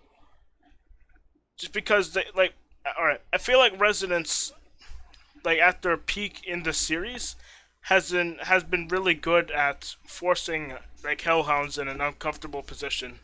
That was them at their peak in this series. However, as the series goes on, it seems to be shifting the other way, to where Hellhounds trying to force Resonance to play the way that they want. Resonance say no, and they just keep getting forced into a corner because they don't swap off and they don't adapt their strategies. So that's been a bit of a problem. So the Resonance IGO or their coach needs to come in there and kind of get things under control. But a lot of this could have also been to the pre-match planning for them, because like in case you don't know, the pre-match planning is very important, because like you need to have multiple backups for your strats. Like most of the good teams, like Dallas Fuel's Janes said this, like most of the good teams have they have multiple strats for the neutral fights and a few strats for the ult fights. It didn't look like Resonance had a lot of strats for that neutral fight that they desperately needed, even though they performed Moving good. into one of my favorite maps here to spectate, definitely cast on Nepal here. Yeah, Nepal is a I good have one. a feeling this can still, despite what you said earlier, Hellhounds may be at their peak now, but I have a feeling this match can still go either way, dramatically shift in either favor. I was talking about Resonance at their peak. Resonance was at their peak at the beginning for sure, but they can still swing back and take Yeah, it. 100%. 100%. And I'm excited to see if Resonance is going to be able to do that here, because that'll keep the match really close. But either way, today the finals have been so very close. Yeah, 100%. And I just cannot wait to see. Yeah, I've seen a lot of finals matches where they go one-sided. However, this one's like it's like the Shanghai versus Shock Overwatch League Stage 3 finals that we had, where it looked like it was going to go one way, and then it just swing back the other way. And then let's see if Resonance can pull a Shanghai and stop the reverse sweep from coming through. It'll be quite a feat, but I feel like Hellhounds is right now in head here. But here they are, both coming up on the point. Looks like Resonance is going to beat them to the point there. However, let's see if that's going to work out in their favor. Getting there a little bit earlier, a little bit late. And it's going to be interesting. We're going to have the more death ball setup coming in from Resonance here, and which makes sense with the Mei. Basically, their goal is to just getting walled off immediately. Yeah, their goal is to turret going down. Yeah, their goal is to wall off someone and immediately focus them down. However, that seems to also be the plan for Hanamura setup here. That is a strat that is working both ways right now, with Gab just absolutely slowing everybody down on point there, freezing Nathan completely. However, nothing came out of it. Jack going down right away. Excalibur going down as well to a Lucio boot. Fox, Robin Hood, Gab going down. It looks like Resonance will be able to maintain the point control here if they can push and take down Nybor. Yep. It looks like they got an extra 10 seconds here of just point control time. Going to get to about 40% before. Yeah, when it comes to Hellhounds is even close to coming back. Yeah, when it comes to playing Village, right now is when it comes to playing Village, the important thing is playing the long game. You want to be able to sustain yourself, because the Village point is actually very easy. It's a lot easier to defend than Shrine or Sanct. Well, maybe not Sanctum, but it's easier to defend than Shrine. So you want to have really good ults coming up quick in order to bunker yourself on point. And that's exactly what Resonance have with the Molten Core, the Blizzard, and the Earth Shatter. And a grab coming up pretty soon as well. However, unfortunately, it looks like Resonance here is going to get their ults way before anybody on Resonance is Hellhounds on. Resonance is in May red, by the way. I know. However, it looks like Hellhounds was able to get a couple picks there. Excalibur getting frozen. Unfortunate for him, gets taken down immediately by Torb. And his ult there gets That's one of the worst places to be frozen. It's in Torb's ult. However, it looks like Resonance is still going to be able to hold the point there, pushing back Hellhounds once again. Fortunately, it looks like unless Hellhounds can retake this point right now, Resonance is about to take this. Yeah, the big problem, however, it's despite... Alright. You know, I was going to mention the fact that the ults came out really quick for Resonance. However, there's not going to be enough time for Hanamura to come back here. The grab's going to come through, but the Shatter, they might have something else to say about it. Hellhounds is going to be able to come back here. Epsilon is about to get taken down. Looks like they're going to retake control of point there in quite a... that was very quickly. That was very quick. Yeah, a lot of that was down... Hellhounds proving that they're still in this matchup right now. Yeah, a lot of that was down to... A lot of that was down to the ults for Resonance coming out a little bit too quick, especially that Coalescence. Yep, absolutely. Especially that Coalescence and that Molten Core. They weren't needed in that last fight, so all they're gonna have to work with here is Grav. Now, Grav is still gonna be a very useful ultimate for them to have, but unfortunately, Maywall is gonna absolutely. That grab was used defensively. It is always wonderful to see a grab used defensively, especially in a situation like that where half their team gets walled off against the other half there.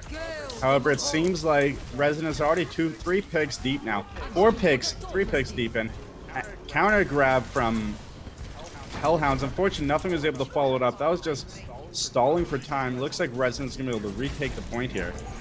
Excalibur will not be able to get to the point in time, unfortunately, allowing... Lucio does, however, though, but gets taken down immediately, leaving that point for first point goes to Resonance. Yep, a few misplays coming in from Resonance there. However, in the end, they're able to once again take the map in. Yep, but once again, they're able to take it pretty convincingly, despite some of the small screw-ups that they made. If that makes any sense, you know. Absolutely, it does. But like, a lot of that was down to Hellhounds just not capitalizing on the mistakes that that Resonance made. They did there in the second to last fight where the Hellhounds were actually able to flip the point, but that wasn't happening in the rest of the fights. Where there was a clear disadvantage, coming in for Resonance that was not able to be followed up. So let's see if the Hellhounds are able to do so now. Looks like Resonance once again going on the strategy of race to the point. Get on that point first and just push them off of it. However, Hellhounds is going to be meeting there around the same time. Andy, unfortunately, unable to make it out of that initial pushback right away, gets taken down immediately, which is unfortunate for Resonance. Probably going to allow for Hellhounds here to take that. However, Epsilon might be able to harass him enough in the back. Andy's switching off of Hammond onto Orisa there. However, Spencer getting taken down immediately. Nathan taking down his turret, but it's not going to help enough. The Pharmacy will not be able to do enough damage to be able to counter Hellhounds' firm hold on this point right now. There's just one problem coming in for the Hellhounds here, and that they're not getting the ult percentage quick enough. And the important thing with the bunker setup here is that you're getting a lot of these ults, a lot of the defensive DPS ults, in order to hold on to the point and kind of bunker down in this fortress. Where it's the complete opposite right now, where Resonance are getting all of the ults as they take multiple off angles and pop shots. However, beat goes down from Hellhounds. They're just trying to hold that point there. However, it is like a 4v2 right now on the point. Could be 3. Coming out from Epsilon there is her hack, just absolutely annihilating Hellhounds, unfortunately. Absolute team wipe there, unfortunately, which is sad to see from Resonance there. However, excellent retake from them, we'll say. Yep. A lot of that was down to the ults for Hanamura Hellhounds. Like I said, not coming up in time. It's important that you have those to just bunker down and make a little fortress on point. Meanwhile, Resonance are gonna have that bunker that they want. They're gonna have the sound barrier and that tire coming in, which is gonna buy more time for more important ults to come up line. Excalibur goes down immediately. Sorry, unfortunately, which sucks to see. However, it seems like Hellhound is being forced to push back here, just allowing Resonance more time on the point. Nathan still farming his ult there with the use of Mercy, keeping him up there. Goes down regardless to Gab. Gets slept, and then flashed, and goes straight down to Gab. Gets rezzed, however, unfortunately. Epsilon needs to stay alive in this fight because that EMP is going to allow them to snowball their advantage very quickly. Epsilon needs to stay alive, and Nathan goes down right away, which can be huge for Hellhounds here. However, and he does pop his ult there. Excalibur countering him, popping his ult there. Just absolutely pumping out damage onto the point there, pulling them all in. A huge anti from Hellhounds there with Fox Robin putting it off. Andy goes down, and Epsilon, unable to stall any longer, is being forced to fall back, giving the point right back to Hellhounds. Yeah, it looks like there was a little bit of indecision coming in for the coming in for Resonance there. Like you saw Epsilon, like he really wanted to go in there and EMP. However, he saw the kill feed and like he was like, I don't know about this, and he took too long to go for the EMP, to where members of his team were getting picked off and he had to back out. However, the good thing about EMP for them is that it's going to allow them to retake very quickly, even with the bunker. Oh yes. A lot of this is going to be down to... As soon as that push starts, Epsilon is going to go right in there in EMP, but however, he gets picked off. 4 picks straight for Hellhounds right out of the gate there. iTide going down as well. Unfortunately, the Jag there. And it's going to be another successful hold from Hellhounds here. And this will be the last, if not the second last push from Resonance that we're going to see out of this map here. Opening with a tire and Hack as well. Gets 3 of Hellhound there. Gets Gab right away. That's 2 picks. That's that's pulling out that. I wouldn't say that's right on the point there. I wouldn't say that's a C9. I wouldn't go that far, but it's definitely. But it's not. It's definitely close to that, because that was definitely a fight. I wouldn't call it a C9. Yeah, it wasn't a C9, but like, it was still pretty. It was still very bad for Resonance there, because it actually looked like they could have scrapped that out. They had Resonance had the better picks in order to just slowly scrap out that round. Yeah, absolutely. However, we're coming into the... Whoever takes this point wins the map and is 1 step ahead to winning the finals. Who do you think is going to take this point, judging on the performance in the last 2 rounds? Probably Resonance. They've seemed to be more consistent with a lot of these picks. A lot of this is gonna come down to ultimate rotations, honestly. Like whichever team is able to, pretty much what it's whatever this entire whatever this team is gonna be smarter with their ultimate usage is the one that's going to win the series. Absolutely, I would agree with that 100%. However, we're seeing Excalibur already get picked, which is massive, and that we're going down as well. I think this is a wipe here for Hellhounds. Foxhound going straight down, Lithborough going down as well. That's 2 environmental kills. And Resonance takes the points with seeming ease. Yep, and the good thing for Resonance there is that unlike the Hellhounds of last match, they actually got a decent amount of percentage towards most of their ults there, as they're going to be close to that whole hog, that minefield. A lot of ults that are going to allow them to hold on to the point for a good amount of time, with and Hellhounds didn't get many ults like that of their own. So the closest thing that they're gonna have is EMP, which they swap off the Sombra for a Reaper. I'm sorry, I do not get that pick. Swapped. I get that, just to get in the back line and harass behind their shields. I completely get that, especially because they have 3 tanks and only 2 supports and only 1 DPS. They don't have the DPS to counter Reaper there. Yeah, but here's it's gonna be really hard. Hellhounds is gonna be able to do with it's gonna be this map is really bad for Reaper trying to get him to position to get value. Yes, it is. But here, if they can get Andy down right now, but no, he's pop out his ult. Get 2 picks right there. That is huge for Resonance. That is another wipe for Hellhounds. Andy, that was a beautiful play, sir. Yep, and Resonance, they still have ults on the rotation. This is what I was talking about. The team that's going to be better with their rotations is going to be the one that wins the map, in fact. Um, Absolutely correct. and then Hellhounds here, like they once again like they just got bogged down, and it's not even like that's over for them. We're gonna see No, adaptions coming in. Hellhounds can still take this back. They still have time. We're gonna see the surprise adaptation almost picking up Nathan. Unfortunately, Nathan is just absolutely juggling Jag there, and they come out of the gate with 4 picks right on them, trying to contest the point. I can see that. However, they will not be successful with that. With Reaper going Costa right off, Torb getting taken out as well. That is an easy win for Resonance, but they made it seem easy. Yep, Resonance definitely played that last map a lot smarter than the Hellhounds did, just because they were doing a much better job cycling their ults after they had a really good push, building. Yeah, absolutely. Not only building up to their ults, but also preventing a lot of ult charge coming in for Hanamura Hellhounds there. Resonance made that seem easy. Not gonna lie. Yep, except for that. However, this could be the end point, or Hellhounds could take this back here. I'm excited to see what's gonna happen with next hybrid map coming up, I believe. Yeah, it's going to be a hybrid map coming up, so we're probably going to see Numbani coming out.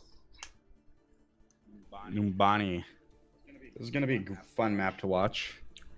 Yeah, probably gonna see a lot of Pharah coming in on first point because, like, if you didn't notice, like, there's been a lot of, like, silently the Pharahs for both of the teams have been. Sorry, this Pharah for Resonance has been having quite a massive game. Just slowly, just poking down, forcing a lot of resources.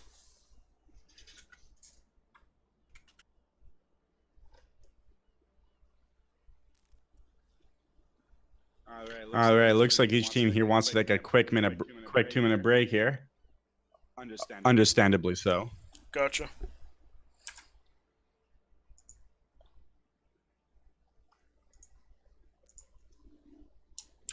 But I'm excited to see it. Oh, looks like we're seeing Hollywood instead of Numbani.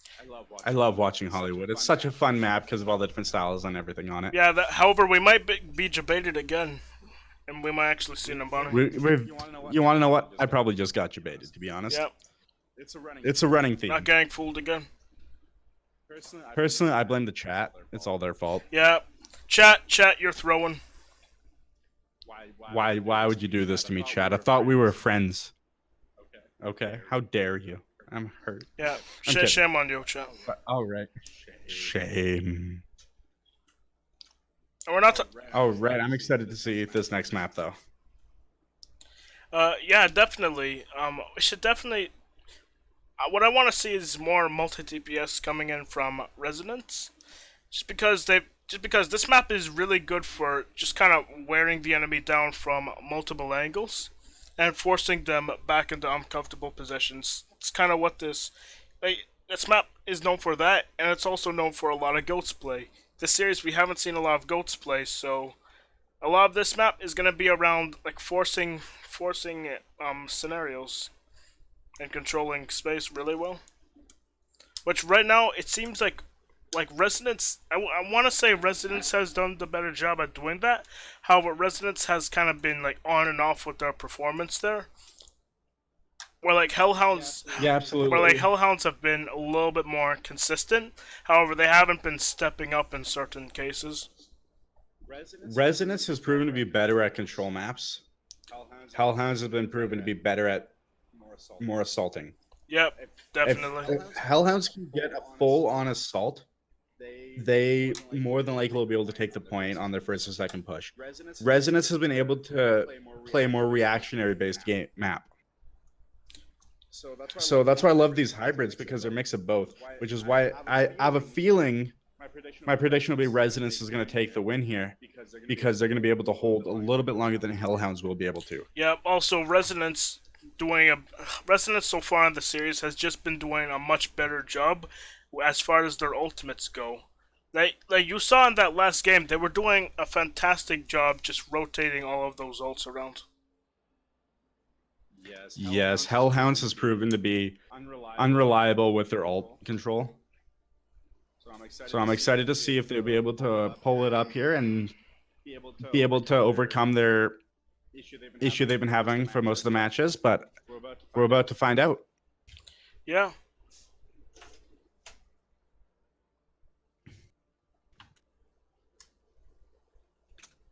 And hopefully It looks like it will be Hollywood. All right. And hopefully we're also going to see some Widowmaker play coming out from Nathan. I do not think we will.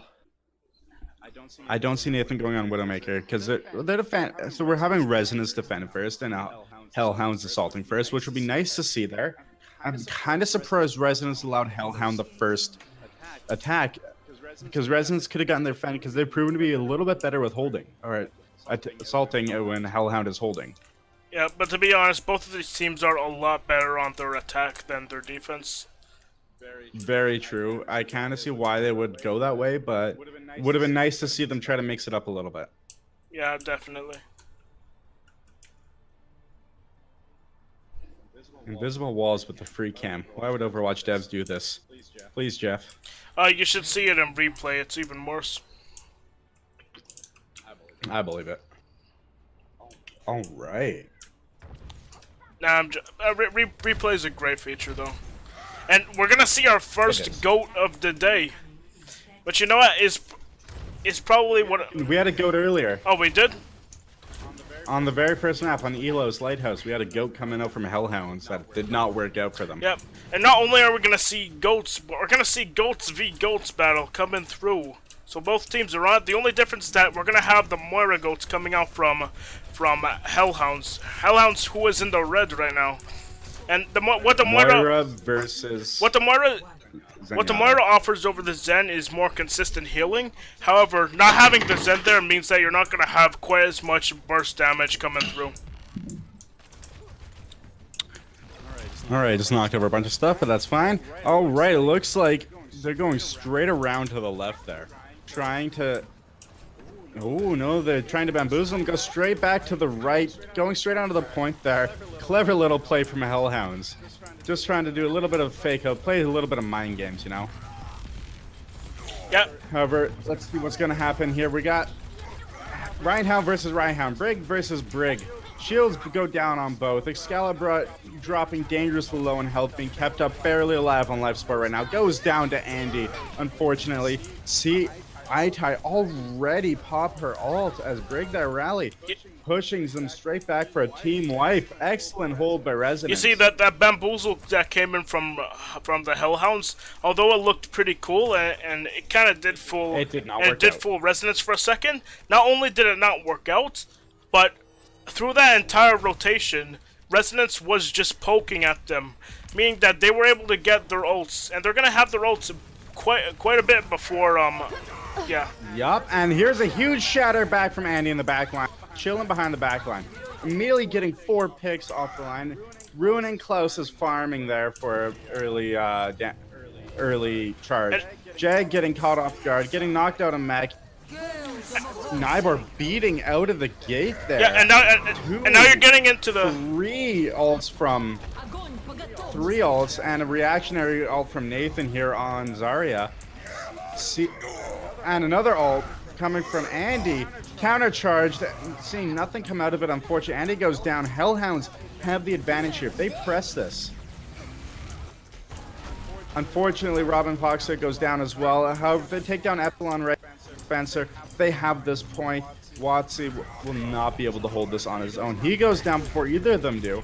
Diva's unfortunately on a Mac iTie being forced off into the corner by Lithgrow. Andy trying desperately to stay on point there. Does unfortunately not be able to hold it. And the Hellhounds, surprisingly with their poor ult control there, actually managed to do very well. Resonance are getting doomed by what was dooming them on Horizon. It's overconfidence. Like, you can definitely tell they just wanted to get in there as their team and just smash open their faces. They saw the opening to do so, and they took it. And as you can see, it didn't pay off at all.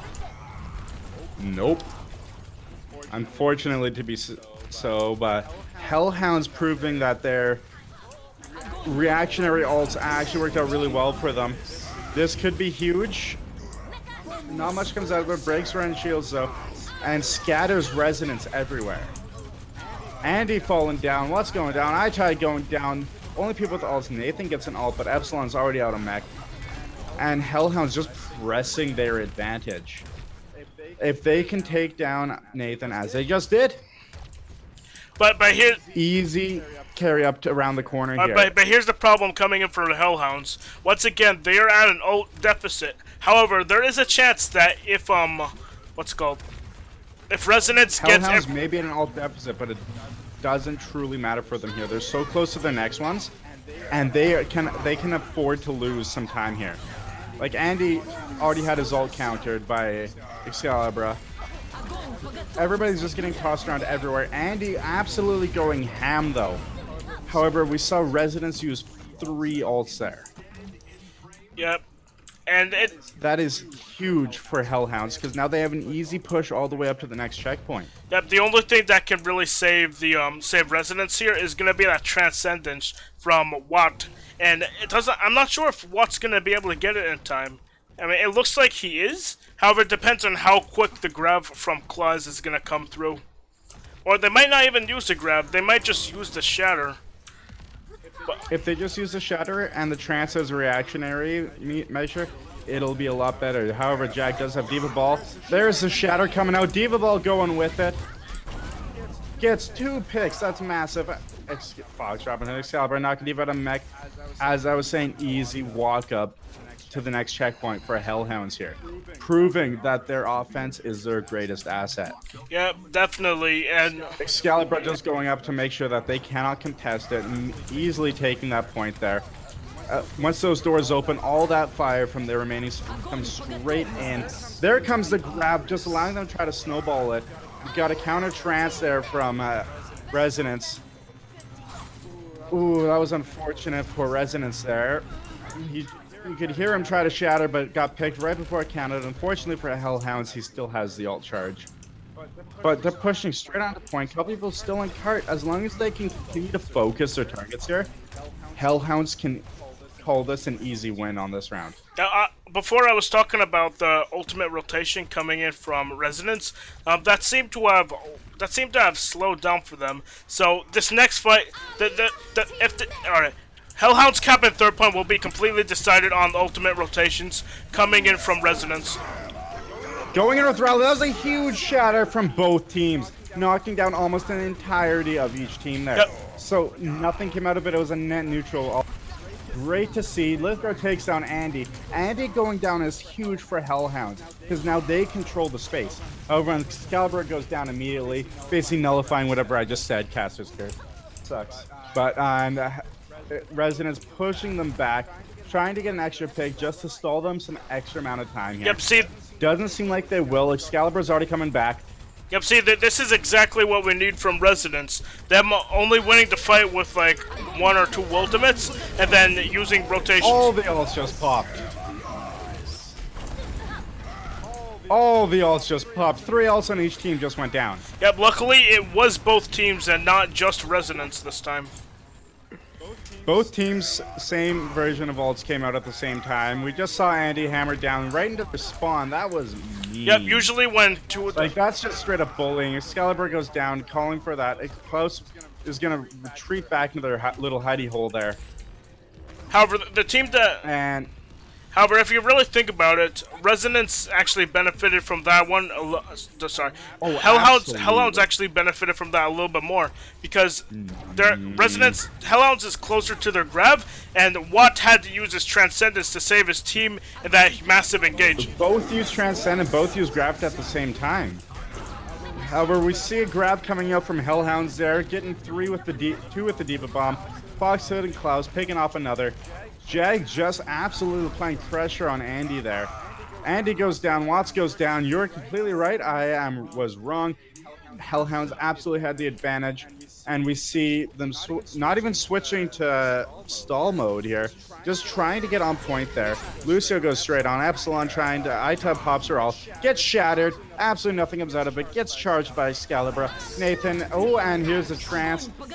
Counter counter ult from Lithgrow there, rally call, and a trance right away. Looks like Hellhounds will be able to take this easily by using those top-step ults. The important thing is that Resonance forced it into overtime though, which is gonna be massive if if Resonance manages to push the payload all the way on their attack, then the fact that they got it into overtime is gonna be massive for them. Absolutely.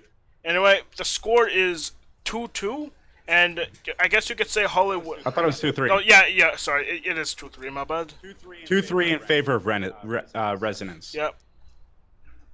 And you can kind of say this map is a bit of a tribute map for Goats Comp. Rest in peace, Goats Comp, as Goats Comp is getting killed off by 2-2-2. I really hope Hellhound wins this round, just so we can see 3-3 tiebreaker. Yep.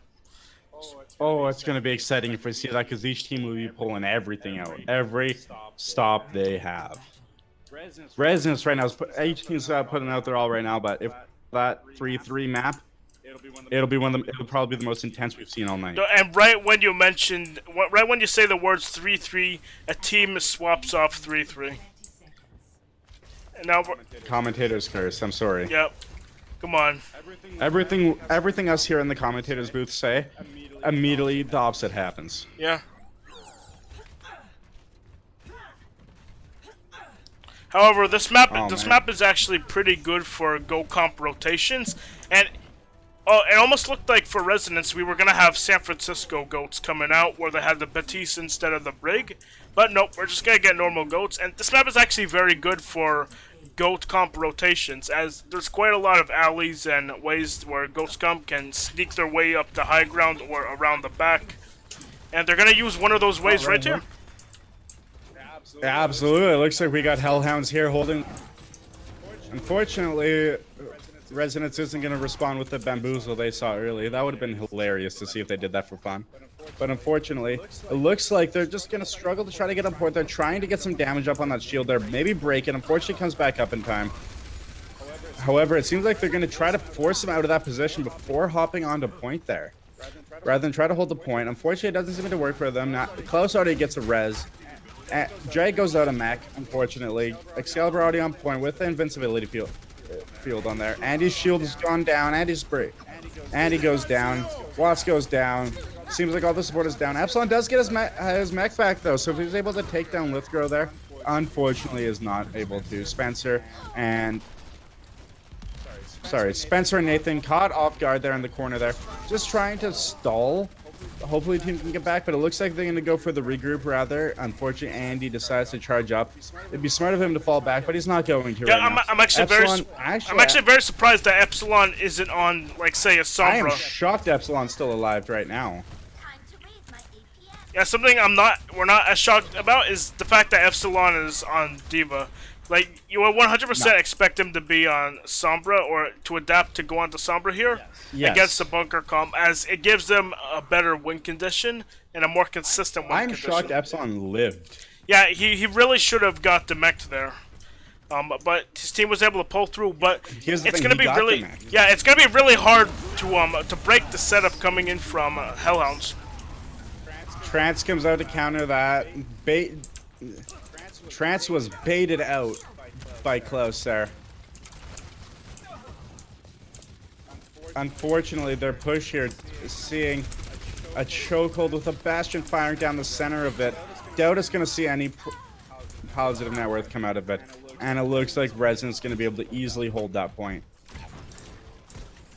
Yeah, definitely. Be able to hold the point. So Hellhounds is holding. Yeah, Hellhounds is holding. I know who's who. But I know who's who. Yeah, definitely. However, now this fight coming up here, Resonance 100% needs to win it. It's gonna be an absolute ult fiesta coming in for both teams, as Resonance are gonna try and sneak up through Cafe.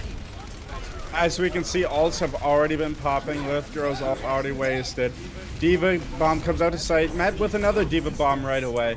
Only seeing nothing too much. However, Resonance looks like they're going to be able to take the point here. ults just seem to have more effect. Yeah, it's really hard to get a lot of focus fire in on the enemy when the goats come they don't run straight at them. However, they put themselves in a position to where the Bastion and a lot of the other high damage sources for Hellhounds, they didn't have line of sight onto the rest of onto the rest of Renaissance. Yeah. But I'm excited to see here if Hellhounds will be able to stall them here again, or hammered down coming straight out of the gate there from Andy. Unfortunately, gets blocked by Excalibur. Excalibur proving that his Rhine is top tier right now. Watson popping out with his, or Watsy, sorry, Watt V2. I'm gonna call him Watsy, it's more fun. Popping out with the trance, countering anything of follow-up that they might have had. Andy already back up and running. Excalibur coming up in Shadow before he will, but it looks like Lithgrow and Klaus are going to have their ults next. Oh, Nathan getting his ult right away with that massive burst of damage right there. Rav coming out here in probably half a second, and yeah, and coming out. Let's see if they can follow up with it. Looks like they will be able to with Andy charging Excalibur, taking him out of the equation. Absolutely massive for Resonance. Popping out Rally from Lithgrow there, or Itai, sorry, my apologies. Countering out with a Diva Bomb, seeing if I can anybody. Unfortunately, Zara was able to cover everybody. However, Jag's Diva Bomb saw more effect there. Epsilon going out of the, getting absolutely demolished there. And it looks like this will be a successful hold from Hellhounds. Yeah, definitely, and in order to add salt to the wound for Resonance, Hellhounds have quite the ults to hold on to. They have 2 offensive ults as well as that defensive trance, which is going to keep them alive during the shatter coming through from Andy. However, Resonance do have both of their support ults, which are going to give them a ton of sustain. Here comes Grab, here comes Trance from Epsilon there. Or not Epsilon, Excalibur. Doing the shatter, absolutely pushing the back. Outside going down immediately. Watsy just absolutely getting targeted. They're absolutely trying to get him right now. However, he managed to back up in time. We have a rally coming up from Lithgrow here, and a trance. 2 defensive ults coming out at once. That could be a rather deadly combination in the long run for Hellhounds. However, in the short-term run, it does work out. Yeah, that was a fight that Resonance, they kind of needed to win, and it looks like they're just gonna full swap onto the multi-DPS that they are known and are comfortable with. We'll see how it works here. I'd love to see what's going to happen with this. However, we do have Nybor popping out. Excalibur gets hacked. Beat goes down. Itek goes down. Epsilon goes down. So far, Sombra has done not too much except hack Excalibur, which seemed to have 0 effect in the long run, unfortunately. Andy retreating. Nathan trying to farm some more ult there. Yeah, you could definitely tell that Resonance they did not want to have to pull that comp out, and that they weren't prepared to pull that comp out. That they're expected to play goats. This comp seems to be more of a pure reaction, like we need to be able to do this. However, Nathan does get Jag down. So leaving Jag completely out of the equation, even though it does get his ult off. It looks like Resonance will be able to take this point there with that quick little push. Alright. Don't even know what happened there. It just all happened so fast. Yeah, I don't have a lot of confidence in them being able to push to point 3, but we will see what happens. They do have that blade coming up, and if Spencer gets a lot of value with this blade, they just might be able to snowball this advantage. I have a feeling this blade will make or break. However, it'll be up to Klaus to probably think that they might have that blade coming out there and save Klaus's ult, her grab for that blade. Up, Spencer immediately gang slept. That's probably going to spell game over for Resonance here. Exactly. And it looks like we're going to be going to... I think Resonance is lost here, yep. We're going to map 7. Yeah, so really going the distance during this one, eh? Alright, everybody, map 7. My goodness, this is 2 very evenly matched teams here. It is a lot of fun to watch. Yeah, however... Andy getting play the game Yeah, here. both teams seem to... There's 2 things that both of these teams have shown to struggle with. Defense and adaptation. So the team that... The team that are able to exploit... They're gonna minimize that disadvantage for them. The team that minimizes that disadvantage is the team that comes out on top. You can definitely tell that on the poll, Resonance, their defense on Sanctum and Village, it just sharpened up, and they were able to play the ult game really well and play the long game extremely well, and that's how they were able to take Nepal flawlessly. You could tell that Resonance, they were taking advantage. Sorry, you could tell that Hellhounds, they weren't taking advantage of the fact that Resonance, they weren't swapping up their strategy much, and so so they did what they felt they played best, and that they played 3-3 into them, and they took advantage of the fact that they're not doing too much to change up their playstyle, and that's how they won Hollywood. So this last map is going to be decided on what team can minimize their fatal flaws. Oh, it looks like we're going to Volska Industries for the final and 7th match. Volska Industries, is that what you said? Volskaya. Okay. Volskaya. There we go. I'm sorry, okay? I'm a little bad with pronouncing Russian. I know it's cheeky breaky. Volskaya Industries. Volskaya. What did I say? Volskaya? No, I don't even know you at said this point. Volska or some crap. Volska Industry. I don't Yes. know. Just ignore me, please. Yes. Disregard Yes, that. yes, comrade. Come to Volska Industry. Here we make Kalishnikov. I'm sorry. How about we stop insulting the Russian people with their poor imitations and move on from that? Yeah. Anyway, despite us seeing 3-3 almost exclusively on Hollywood, there is a chance that we see quite a bit of it on Volskaya, which Volskaya is traditionally a very good GOATS map. Yes and no. You can be very creative on Volskaya. I've seen some very creative plays that somehow managed to work out, but I'm excited to. I have a feeling May Goats on this map could be one of the most powerful. Though. Yeah, especially on second point. There's a platform. If you take the elevator up onto the upper right on second point as the attacking team, you can actually use the May wall to jump the platform. And hell, if you're skilled enough and have enough coordination with your team, you can get over there without the May wall with just standard goats. You can jump that gap with the Lucio boost by itself, and your team will get over there, and you have an entire goats comp on the high ground in the back of point B, and it'll get you massive value. Oh yes. Do I think we'll see that here? Not necessarily, but No, we're probably gonna see. I don't think we will. We're probably gonna see some very creative routing coming in from both teams.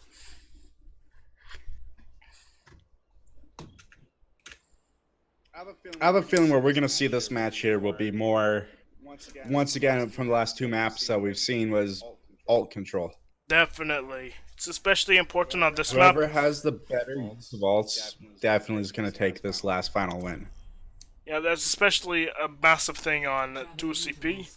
Where even with the respawn changes that came last patch, or either last patch or 2 patches ago, where they made it to where the respawn timer gained from capping point A goes down to 3 from 4.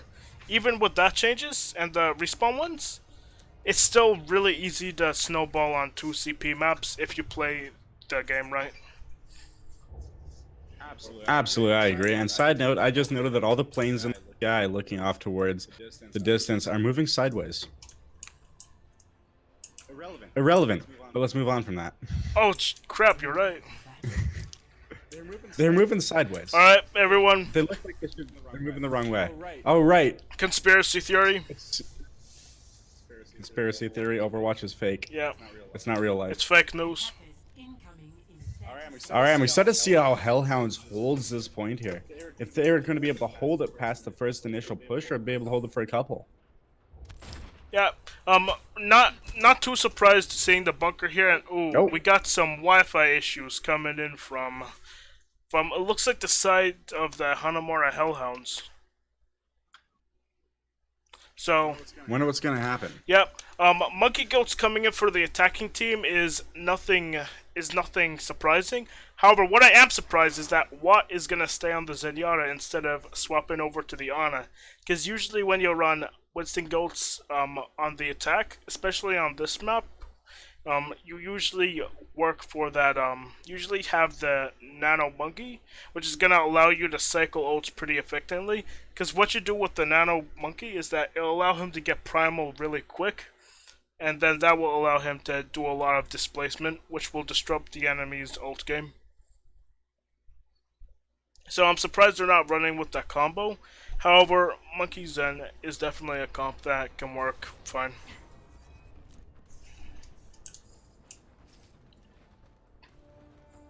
Alright, it looks like we're going to see some very aggressive turret placement. That's just to draw the enemy's attention as they come out of the gates, and they're trying to poke down, try and get some ults. However, we're finally going to see Epsilon back on the Sombra. It's not going to be on a Goat Scump though. It's going to be once again on that multiple DPS comp.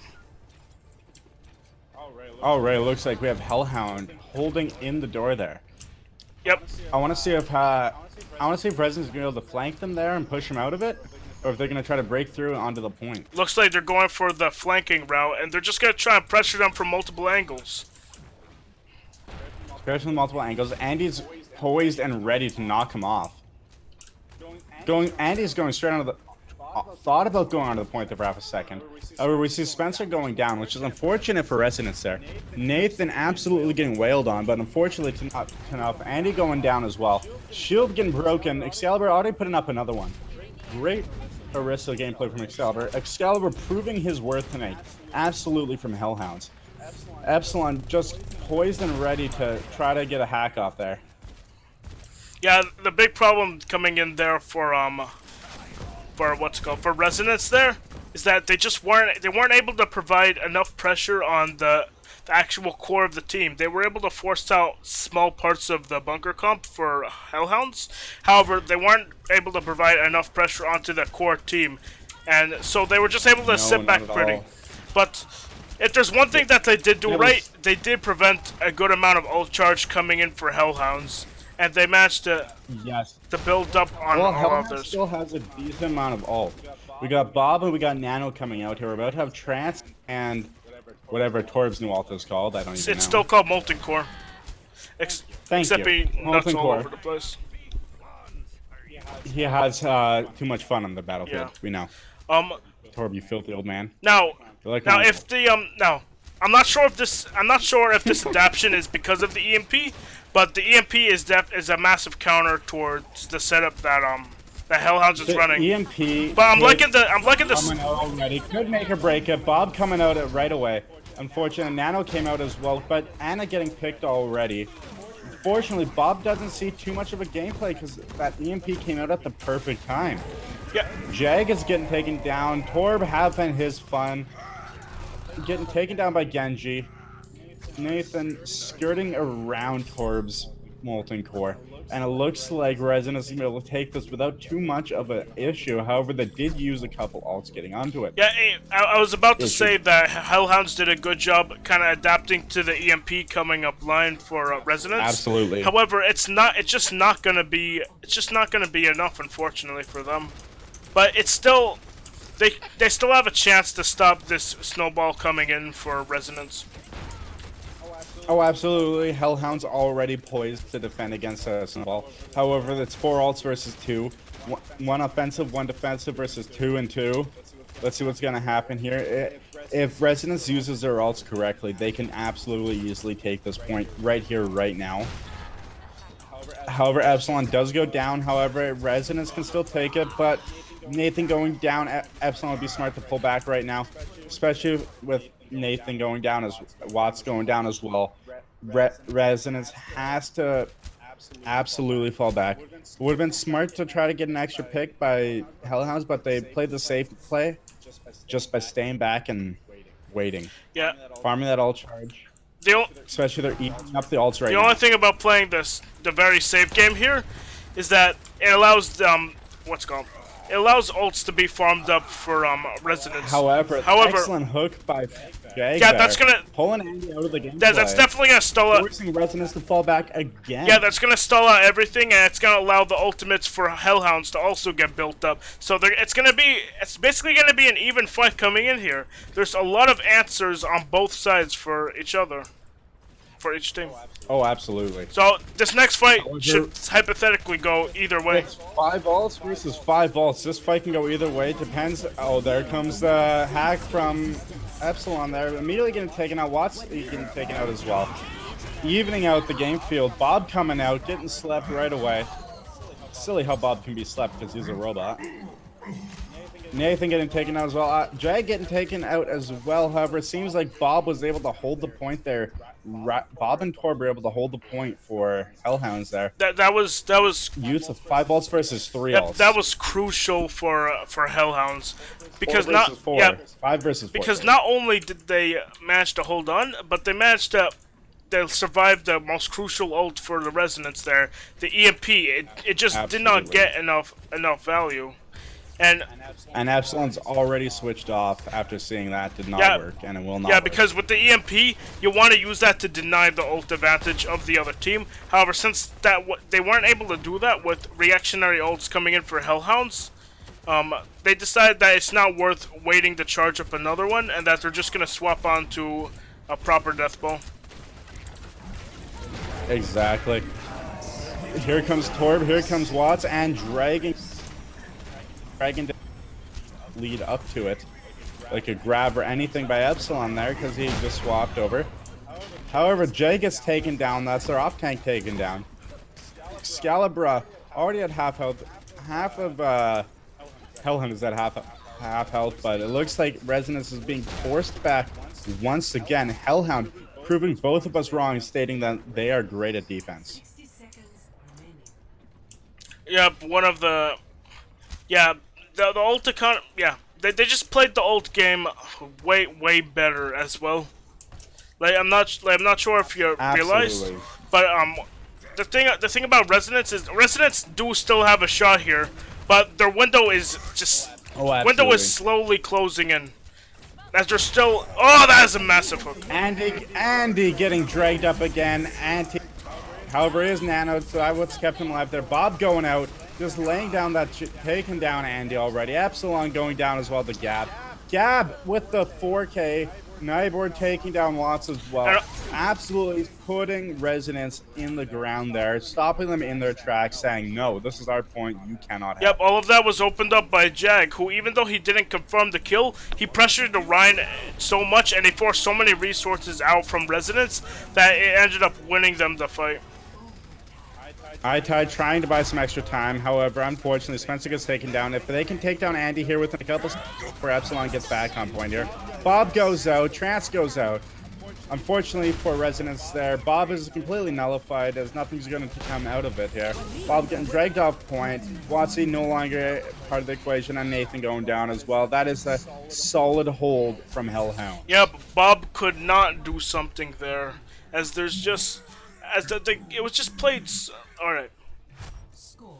Like, alright, I don't know what... Very good defense from Hellhound. Yeah, I don't know what's happening with the communication for Resonance there, but... It fell apart. Yeah, it really did fall apart in multiple aspects. Well, the biggest category that like it fell apart in, of course, was ult tracking, but also felt like it fell apart in focus fire as well, because they should have, like, it definitely shouldn't have been Hanamura's fight that convincingly. No. But I'm curious to see if Resonance will be able to hold as well. Hellhounds is in their head. They know. Hellhounds is going into this fight a little bit cautious, but a little bit confident at the same time. Yep. Resonance is being a little bit, probably going to be a little bit over cautious. Try to play it a little bit safer than what they're going to need to. Yeah, Resonance is definitely has shown to be a very emotional team. Yes. Which makes sense when you consider their past in this, not their past in this league, but their current run through stage 1, being down in OCC 2, brought up to OCC 1, still managing to keep a streak going. They want to pull a full Vancouver underdog run, just going all the way, proving everyone wrong. And you can tell they're definitely really hyped to do that, and they're getting a bit emotional about that. But they need to keep their cool if they want to finish this sweep. If they want to finish this match. Oh yeah. Looks like Resident's going to be trying to copy Hellhound's play here by holding that under there.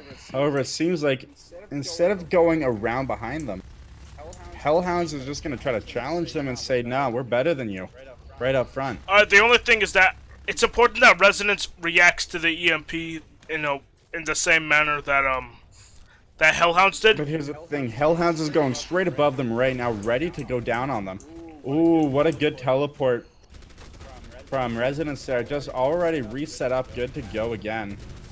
But however, they do leave the point wide open, and unless they can hop down on that point and counter them, Hellhounds has that easy time of taking that point. Epsilon trying to get down there, however, it is lowering Excalibur's shield, which is a great play for iTilex. However, he swapped out of Bastion's offensive stance there. However, Lithgow and Jag both go down to environmental kills somehow. Pulled up by Arista. I wasn't expecting such defensive plays coming out from Resonance, especially when this entire series has just been both teams showing pretty poor defenses. Well, not poor defenses, but relatively poor defenses. Up until now, relatively poor defenses. But if you look at Gab, he got no percentage towards that EMP. It's because he has 50. He has 50. It's not nothing, but it's not the greatest. If he can go and hack Bastion right now, they can take this point. However, Watts already found him. Hacking Watts here could be a good play as well. However, the rest of Hellhounds needs to react and get on point there. Yep. It looks like we might see another rotation. However, like you can definitely tell, Hellhounds, they're ready for that rotation to come in. Oh yes. And it's kind of a lose-lose situation if played incorrectly from Resonance, because if they TP up there, then never mind. Forget what I was gonna say. Gab got picked off early. Gab got picked off early, however, he's at 80% charge now. Nathan getting knocked off, that's huge, because now they cannot TP out of there. Hellhound's best idea right now is to push. Regroup as fast as they can and push, because they cannot leave that room quickly anymore. Lithgow already taking a pick on Watts there. However, they did get the res on her, except two go down regardless. They can't TP away because Bastion's longer there. Mercy's gone down as Andy's gone down as well. His valiant effort thwarted. Sombra not Sombra, Symmetra, same person. Trying to get some early charge there just by pot-shotting in. However, Hellhounds here has 4 minutes to take the point, and they only have to take one tick. Yep. All right. We got Nathan pushing back to Widow. Resonance has a really good, all right, they have a decent ult advantage coming in through this, and yep, we got Nathan back on the Widow. However, EMP can deny this massive advantage that's gonna come in for Resonance. They just need to play EMP is the snowball effect right now. Exactly, with the huge shatter by Excalibur, taking down two right out of the gate. Spencer Epsilon falling down, following Andy. Nathan gets a pick on Jag, however, but it seems like Nathan's about to go down as well. No, he gets Lithgirl. Yeah, I tell you, gets Lithgirl. Watts goes down as well. However, it seems like Widow will not be the...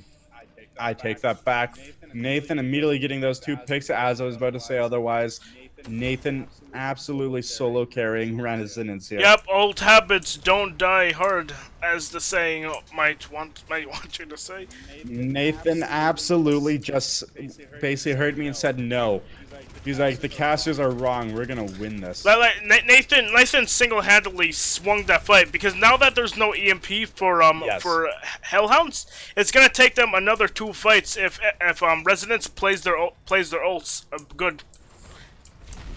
Their first goal should be to have somebody deal with Nathan, then they can win. Because if they had anything to follow that up right now, all 4 in that corner would be dead. However, Gab goes down immediately, Excalibur goes down, Nibor goes down as well. And that is the push for Hellhounds. If Resonance manages to pull it off, MVP is either Andy or Nathan, 100%. It's Nathan. It's Nathan, 100%. After that, hold there as Widow. My vote 100% goes to Nathan. Yeah, only thing is that outside of the Widow, Nathan's been pretty good, but definitely not as good as his Widow. His Genji was also pretty good, admittedly though. His Genji was pale in comparison to his Widow. Yeah. However, we have seen Excalibur counter Andy many times, and Andy counter Excalibur many times. They've been a pretty fair match, with Excalibur coming out just on top, I would say. Yeah. As Nathan gets another pick, as we're talking about who might get that, but I have a feeling that Nathan is going to be the counter. Good point. Lithgrow just trying to get that pick. Nathan jumping up high there.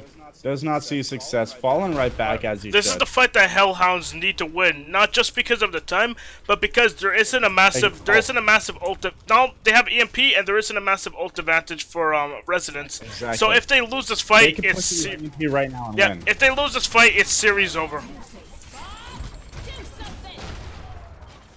Bob goes out even though his Itai was the only one not to be EMP'd. Bob gets slept, doesn't matter.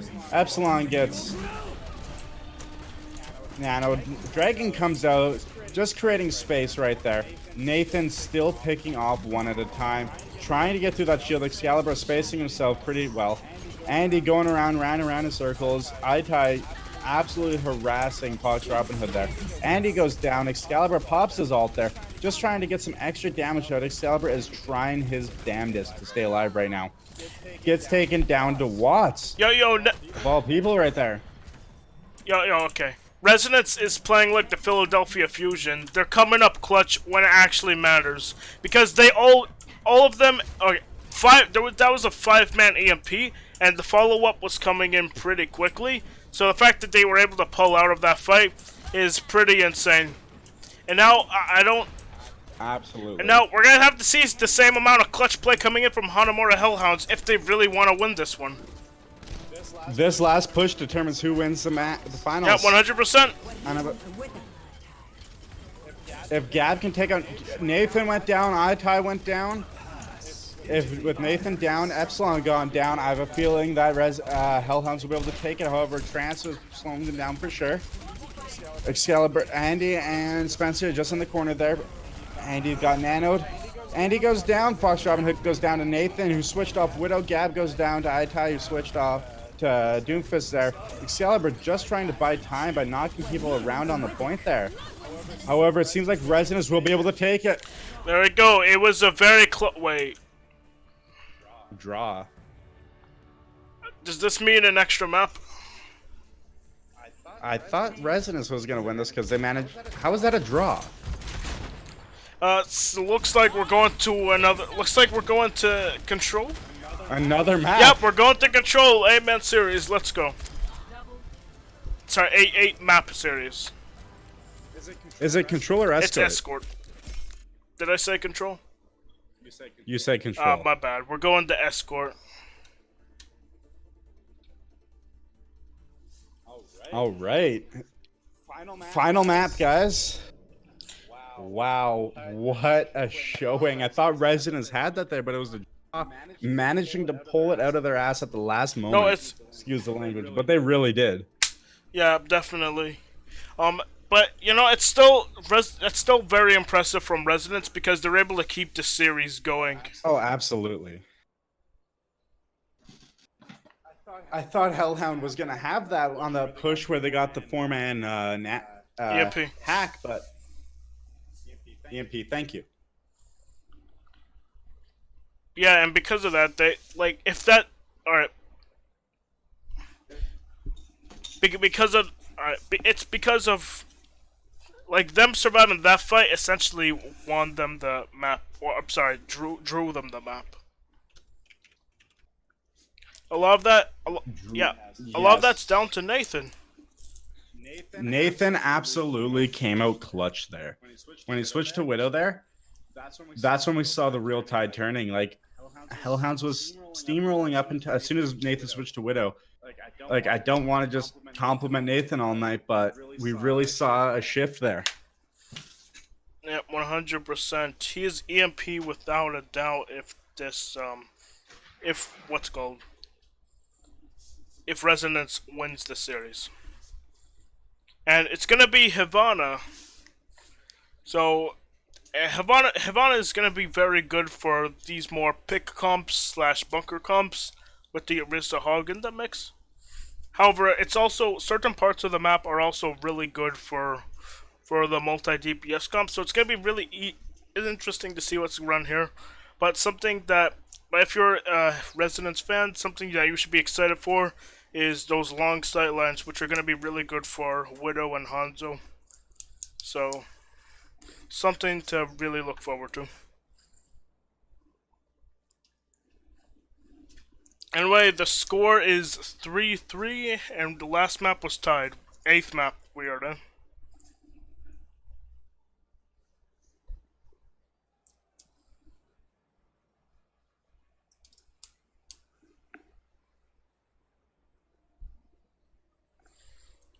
Alright, something that the Hellhounds definitely could have done.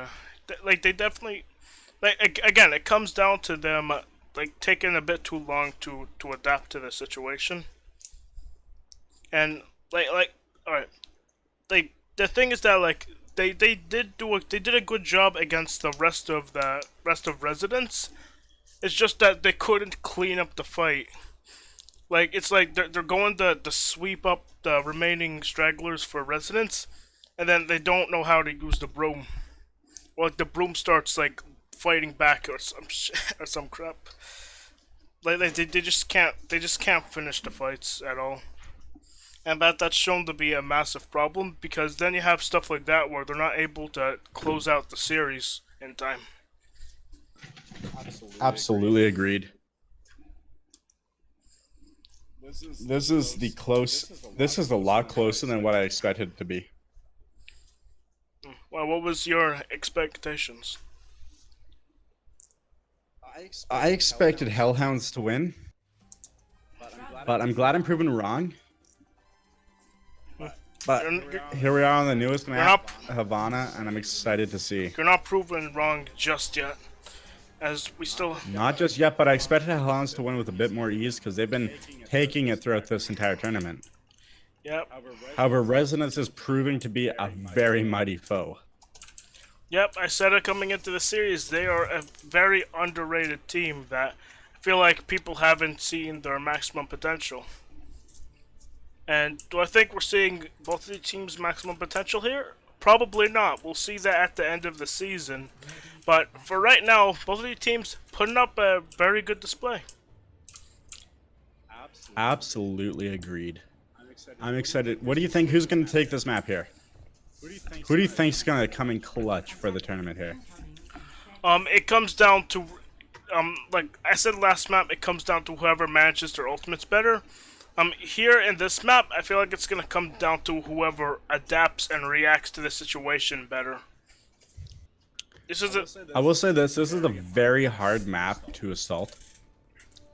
So I'm really excited to see what's going to go on. Yep. And it looks like we are going to see defensive goats comp. That's honestly not what I was expecting from Hellhounds after the rest of the series, but it's definitely something that will work. They're going to prevent this Bastion from setting up and just bust into them. Immediately preventing Bastion from setting up. However, Bastion does get res, so that could be futile in the end. However, we got Ryan charging in, Excalibur trying to prevent a Bastion from setting up. However, we get taken down by Spencer. Spencer gets taken down by Lithgrow immediately. Right afterwards, and boops back him right away. And going after Itai now, trying to stay alive. However, this could go either way. However, I foresee, especially with that invincibility shield coming up. Yo, double ult. Already ult, but just gets cancelled immediately by D.Va. Jag out of mech now, unfortunately. Might be taken down by Jag here. If Jag can just land that one shot that's needed. Gets it. Alright, Itai, sorry, on Jag. Yep, the fight. However... a lot of space. A lot of time was denied from Resonance here on this attack. However, it wasn't. Absolutely. However, it wasn't that bad for Resonance because they have all of their ults coming up in the next fight, as opposed to Hellhounds, who are gonna have wholesale switches. Already wasted 3. Yep, and now they're gonna have wholesale switches coming in for the entire team with their completely new tank line and an Ashe coming in. Coalescence coming out, just trying to get Spencer out of the point. Gets hacked immediately. Spencer taken down right away. Absolutely massive play. 5 right away by Spencer. Yep, Spencer. And Aita picking off the 6 with that easy team wipe. Spencer just absolutely annihilating Hellhounds. Yep, there. Spencer trying to show Nathan up. However, they did have to, even though they used 2 ults there, like, Resonance, they're still in an ult advantage by quite a large margin. Like, the entire team for the entire team for Hellhounds just completely swapped, and now they're gonna have double main tank. This one really confuses me. Like, you would expect there to be a Hog or a Zarya here, especially with the threat of this. I don't know, Hellhounds was proven to be useful with Ryan and Orisa, but Nybor getting taken down that early can be quite a nice time gain for Resonance there. Yeah, definitely. However, this proved to be their better offensive comp than their defensive one. Again, they shouldn't be using both shields at the same. Okay. They really shouldn't be using both shields at the same time, but they had to get away with it because of the ability field. However, Jag is caught off guard there. Gets taken down by Spencer immediately. Nybor, however, does res Jag. Excalibur going down to Spencer. Jag immediately getting taken down again. Spencer finally getting taken down. About time. And Aita still on point there, getting Nybor. If he can get the second support there, which he did, that's an easy push for Resonance. And what I was trying to go on about before with the shield rotation is that usually what you want to do with the double shield comp, if you do run it, is that you want to have the shields kind of rotate charge. So Orisa's shield drops, then you rotate Ryan, and then Orisa puts up her other shield. However, that just hasn't been happening. Close switch to Bastion, however, to no effect because of the damage boost on Spencer there was just too much to handle. Yep, and with EMP coming in for Resonance, it's bad news. It really is bad news for Hellhounds here. And it could slowly be spelling game over. However, Etal once again gets over aggressive. This has been a massive problem for this Resonance squad here. Goes down immediately.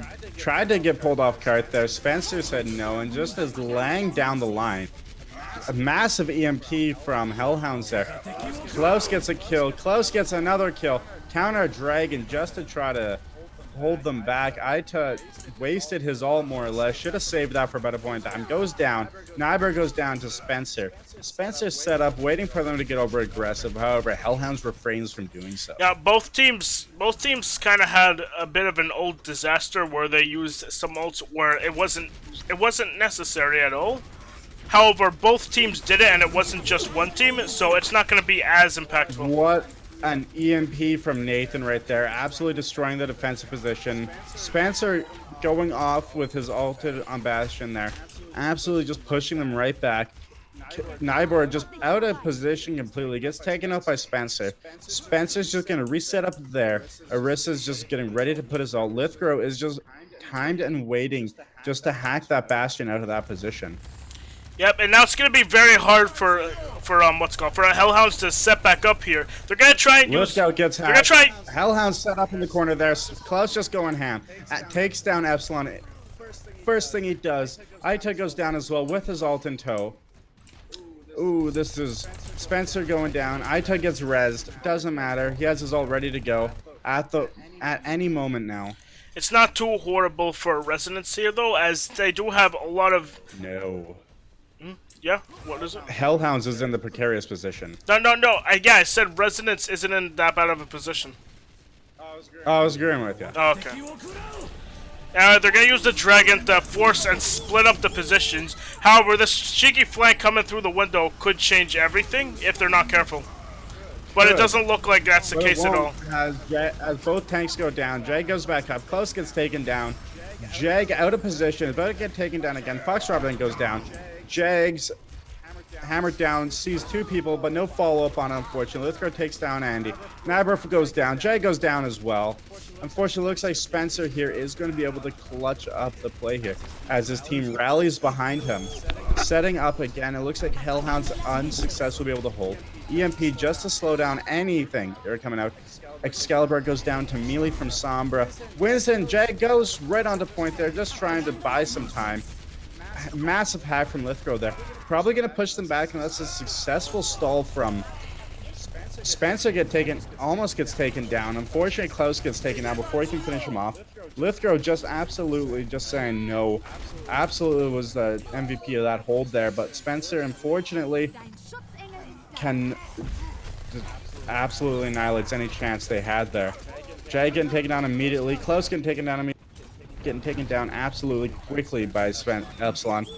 Fox Robin Hood.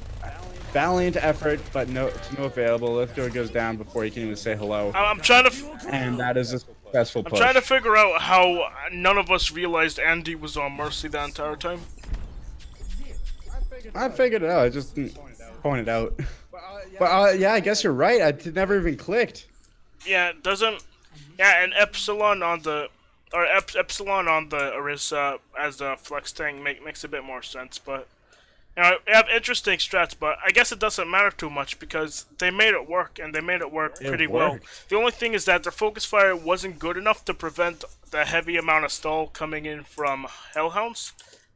We're gonna see if the Hellhounds... It was not. Yeah, we can see if the Hellhounds are gonna replicate the value that they had in those dying seconds of the round to draw out 1 extra minute.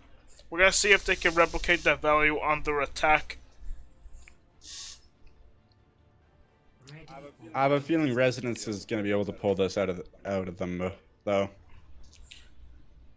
It depends. Remember, both of these teams haven't been very effective with their defenses. Very true. I'm still excited to see. It's gonna be a bit of a toss-up. Oh yes. Oh yes.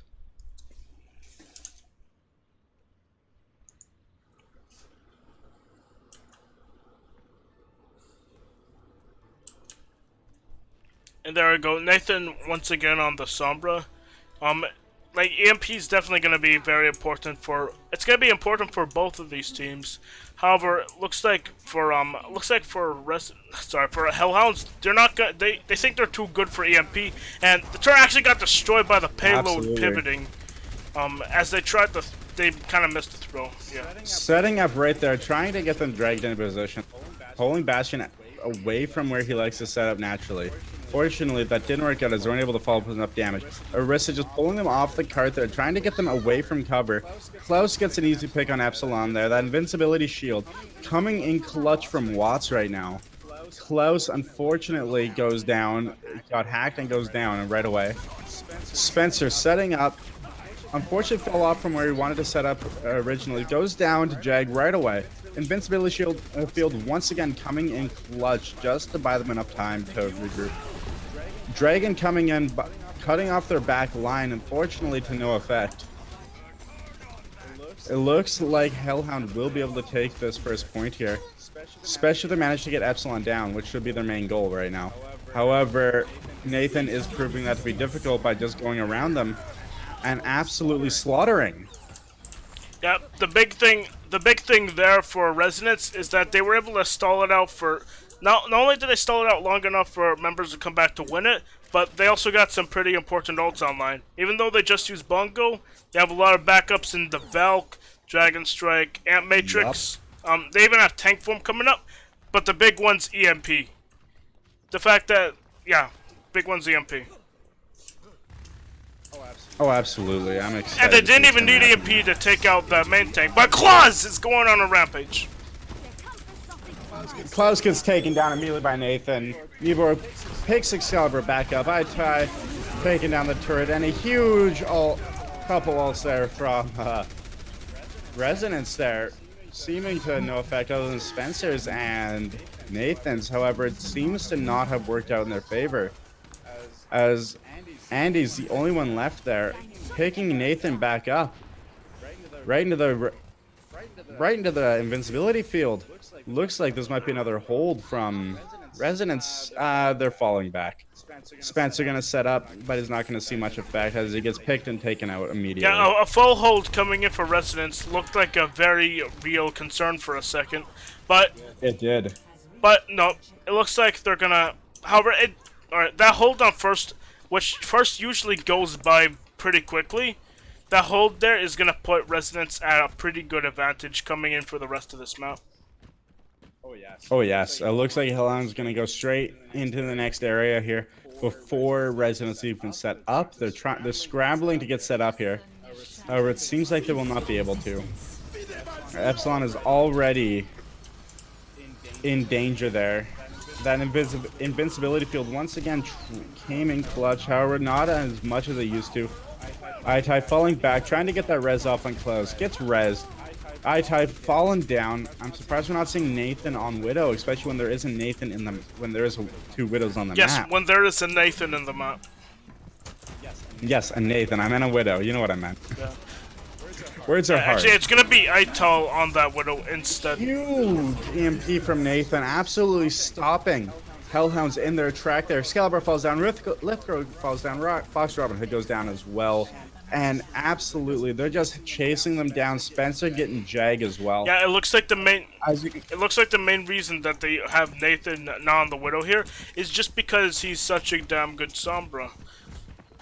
And they really want Epsilon. Proving his value. Yeah, and they really want Epsilon on that Orisa instead of the Sombra either as well.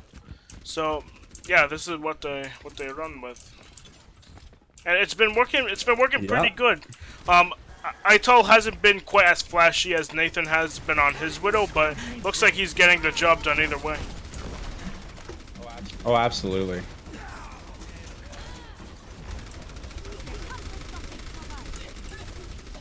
However, it seems like Hellhounds is trying to do a cheeky play up here at the side here, taking that high ground from them, getting iTai right out of the gate, pulling Molten Core out, just spraying it everywhere. However, he doesn't completely cut off the entrance there, but they do manage to pick up Epsilon as well. Spencer coming in behind with Watts as well, just trying to pull. Invisibility field comes out, and a huge hack as well. However, it seems like there won't be enough follow-up to come on him. Maybe Spencer. Oh, Spencer proving me wrong out of the gate immediately the second I said that. Watts, Spencer just doing all the work. Their iTai coming back up with the rest of the team coming in tow the second I say that. Yeah. That definitely looked like it was going towards Hellhounds there. The fact that they were able to pull that back is absolutely insane. Amazing job by Resonance there, just on that hold. Which I feel like... However, they did use way too many ults. Yeah, 100%. I don't think they'll be able to hold it again. The only thing that they have is Dragon Strike coming up, which they might not even get in time. I don't think that they're going to be able to hold this in time. Yep. Hellhounds, if they pull this right, pop trance a little bit early, in my opinion. Just trying to get Epsilon out of there. However, he does make it back. Close gets taken down, however. Epsilon does go down to Torb's turret. Dragon Strike coming out. I mean, they can win it if Hellhounds play the ult game pretty badly. Hellhounds played their ult game very poorly there. Jag going down as well. Yeah, we're in last fight. Resonance, we're in last fight right now. Absolutely last fight. It looks like they are gonna get back in time to get a proper fight going. However, Nathan does have his EMP up. Yeah, I don't foresee Hellhounds taking this victory. Yeah, we will see. Random stuff has happened, but... Epsilon goes down right away. Invincibility field early. If they can take that down, they got a nice advantage there if they can take him out next. However, let's go. Just applying pressure on the scene there. Here comes the EMP. Spencer going down, Close going down, Nabber going down, Nathan going down, Lithgow going down. Seems to be a pretty even fight so far. If they can take down Epsilon and Andy before he can get that res off, however, he does get the res off on Spencer just in time. Jag does get Andy, but Excalibur goes down to the res, and Jag goes down as well. Ults go down just because they can, and that is a victory for Resonance. Yep, that is a series win for Resonance on the 8th map. Usually you don't see 8th map. Yeah, usually you don't see 8th maps very often, but we got him here today. And Spencer deserving this play a game. Yep. And this is gets a 5K right here. You know, I feel like it was a fitting end to the series. Both teams played pretty well. It's just that Hanamura, they made the more crucial mistakes.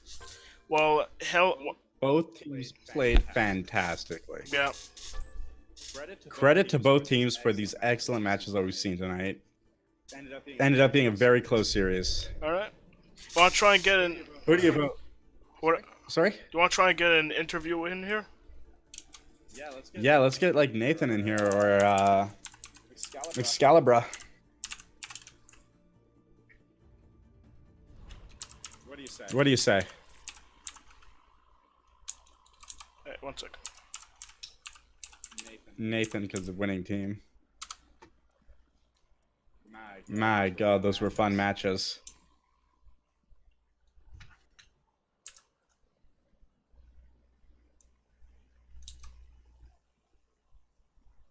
Looks like we might not be able to get interviews.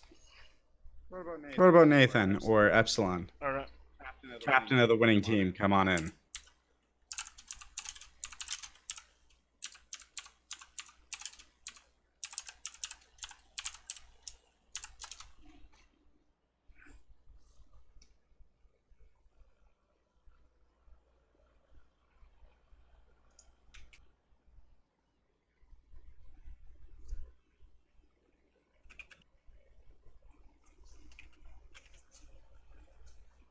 We'll take Spencer because he's the team captain. Alright.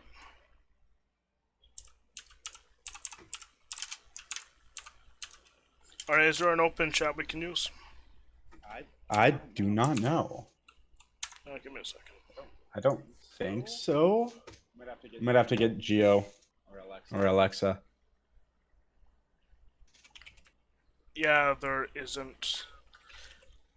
I'm telling. Give us 1 second. Yeah, we will be back shortly.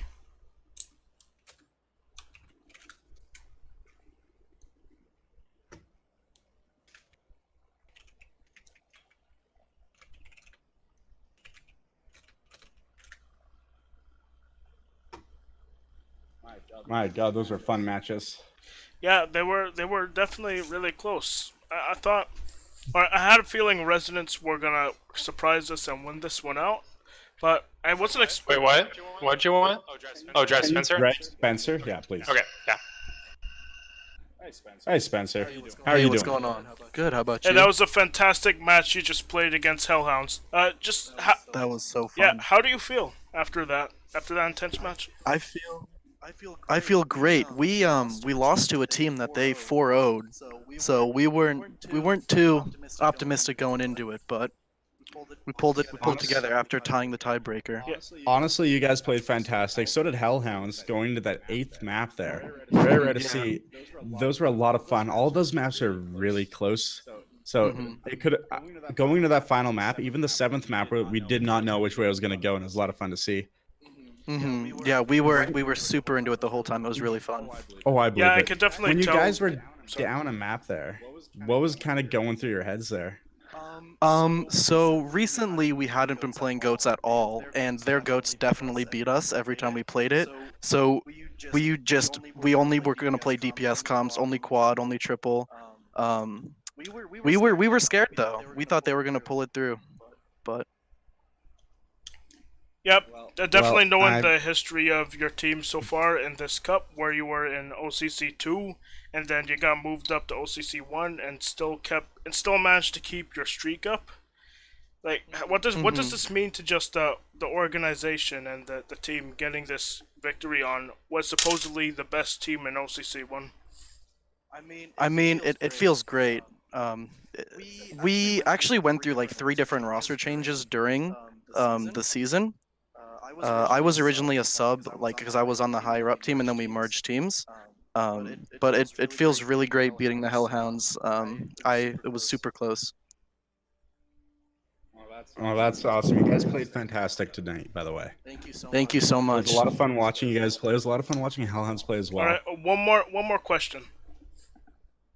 Yes, sir. All right, going into stage 2, we're gonna have a new meta as 222 Rolluck will be introduced. What do you think? What do you think is the plan for your team to adapt in this new environment? We actually are a lot better at that. The only problem is we only have 1 support player, so I'm the projectile DPS, but I was on healer bot the whole match pretty much until the end. We just gotta learn how to flex around different supports. We don't have a Lucio player, so that's our biggest downfall. But most of us shine at DPS. We aren't great at goats. Gotcha. Fair enough. We saw your guys' DPS was on point for most of the night. Thank you. Yeah, there were a few faces that definitely showed up a lot. But Especially Nathan. Oh, Nathan. Gotta love Nathan. He broke my expectations of what a Widow should be doing in a match. He's such a fantastic Widow. We love having him on our team. You got any more questions for Mentia? No, chat, do you have any questions? Oh man, those were a lot of fun matches to watch. It was super close the whole time. I was talking to their captain, and we're going to be scrimming a lot. Just as practice. Alright, Spencer, people want to know about Watt and Ito. Okay, look who's asking. Oh, damn it. What are they asking? Watts asked, what about that Watts guy? And the Itai asked, what about that Itai guy? They're alright, I guess. Kind of the weak links of the team. Epsilon was wanting to know about him as well. Epsilon, we saw you do nothing, just saying. I'm kidding. Wow. I'm kidding. Hitting him with the facts. Epsilon, you did really well as well. It looks like it all came from our main tank's main support. Yeah. He's a god mercy, Andy. Yeah, I definitely see him doing pretty good through the series. There were a few like iffy moments, but like he looked like he was doing his job at a very proficient level. For who? Andy. Oh yeah. Gotta love Andy. He's our moral support. He's the one that always hypes us back up when we need it. Yeah, which I feel like was, which I really wanted to know like Crucial. who that was, because that's especially crucial going into like after sweeping them 2-0 and then getting swept back by 2 maps. Yeah, go. I do have a question to follow up to that. Like, after you guys swept them 2-0, then you got pushed back by 2 more maps. What was going through your guys' team comp there? Like, you're in your heads there. We gotta stop playing goats. Was that it? Our goats is so bad, dude. We haven't played it in so long. Oh. I mean, all of us are kind of throwing when we're playing Lucio, so I got to throw on Lucio today. No fun.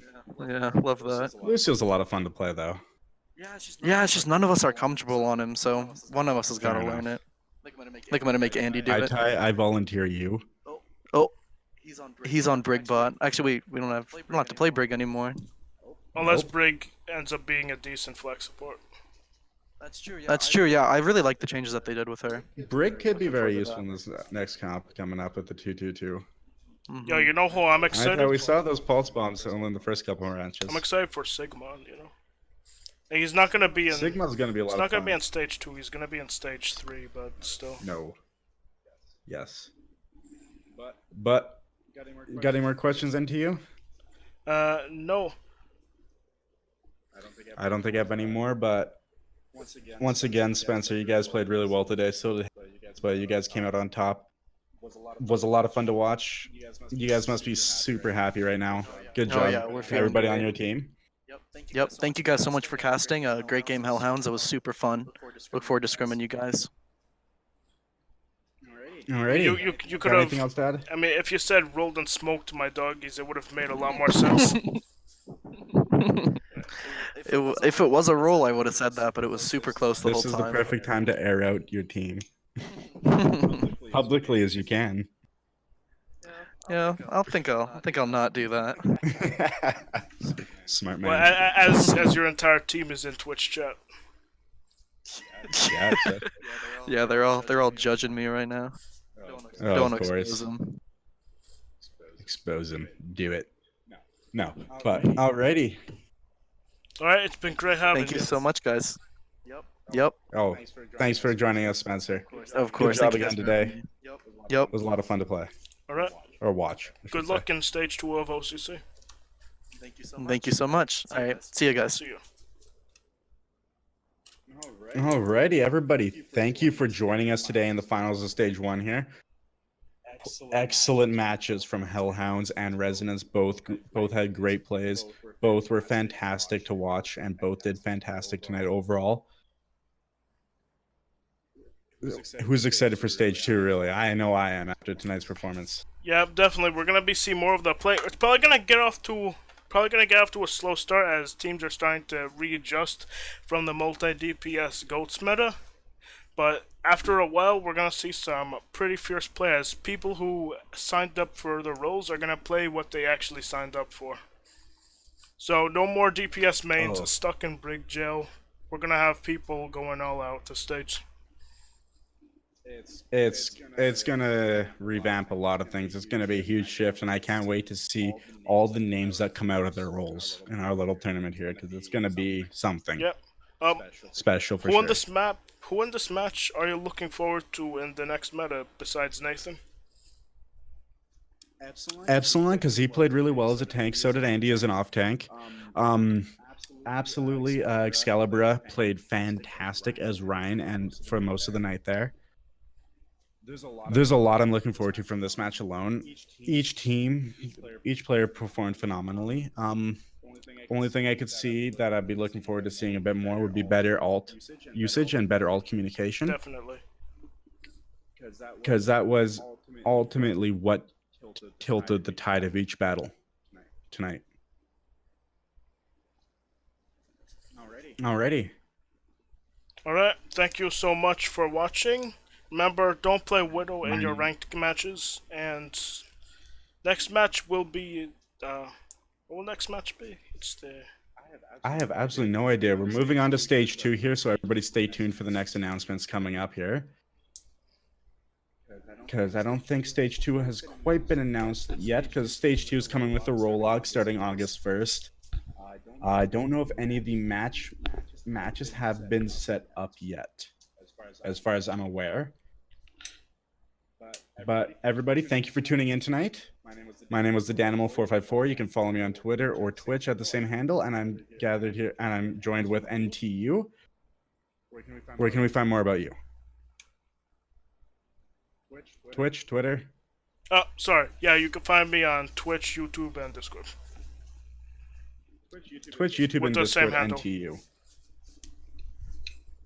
All right, everybody, thank you for joining us tonight. It was a lot of fun. Hope you guys enjoyed it. Everybody, see you when stage 2 starts.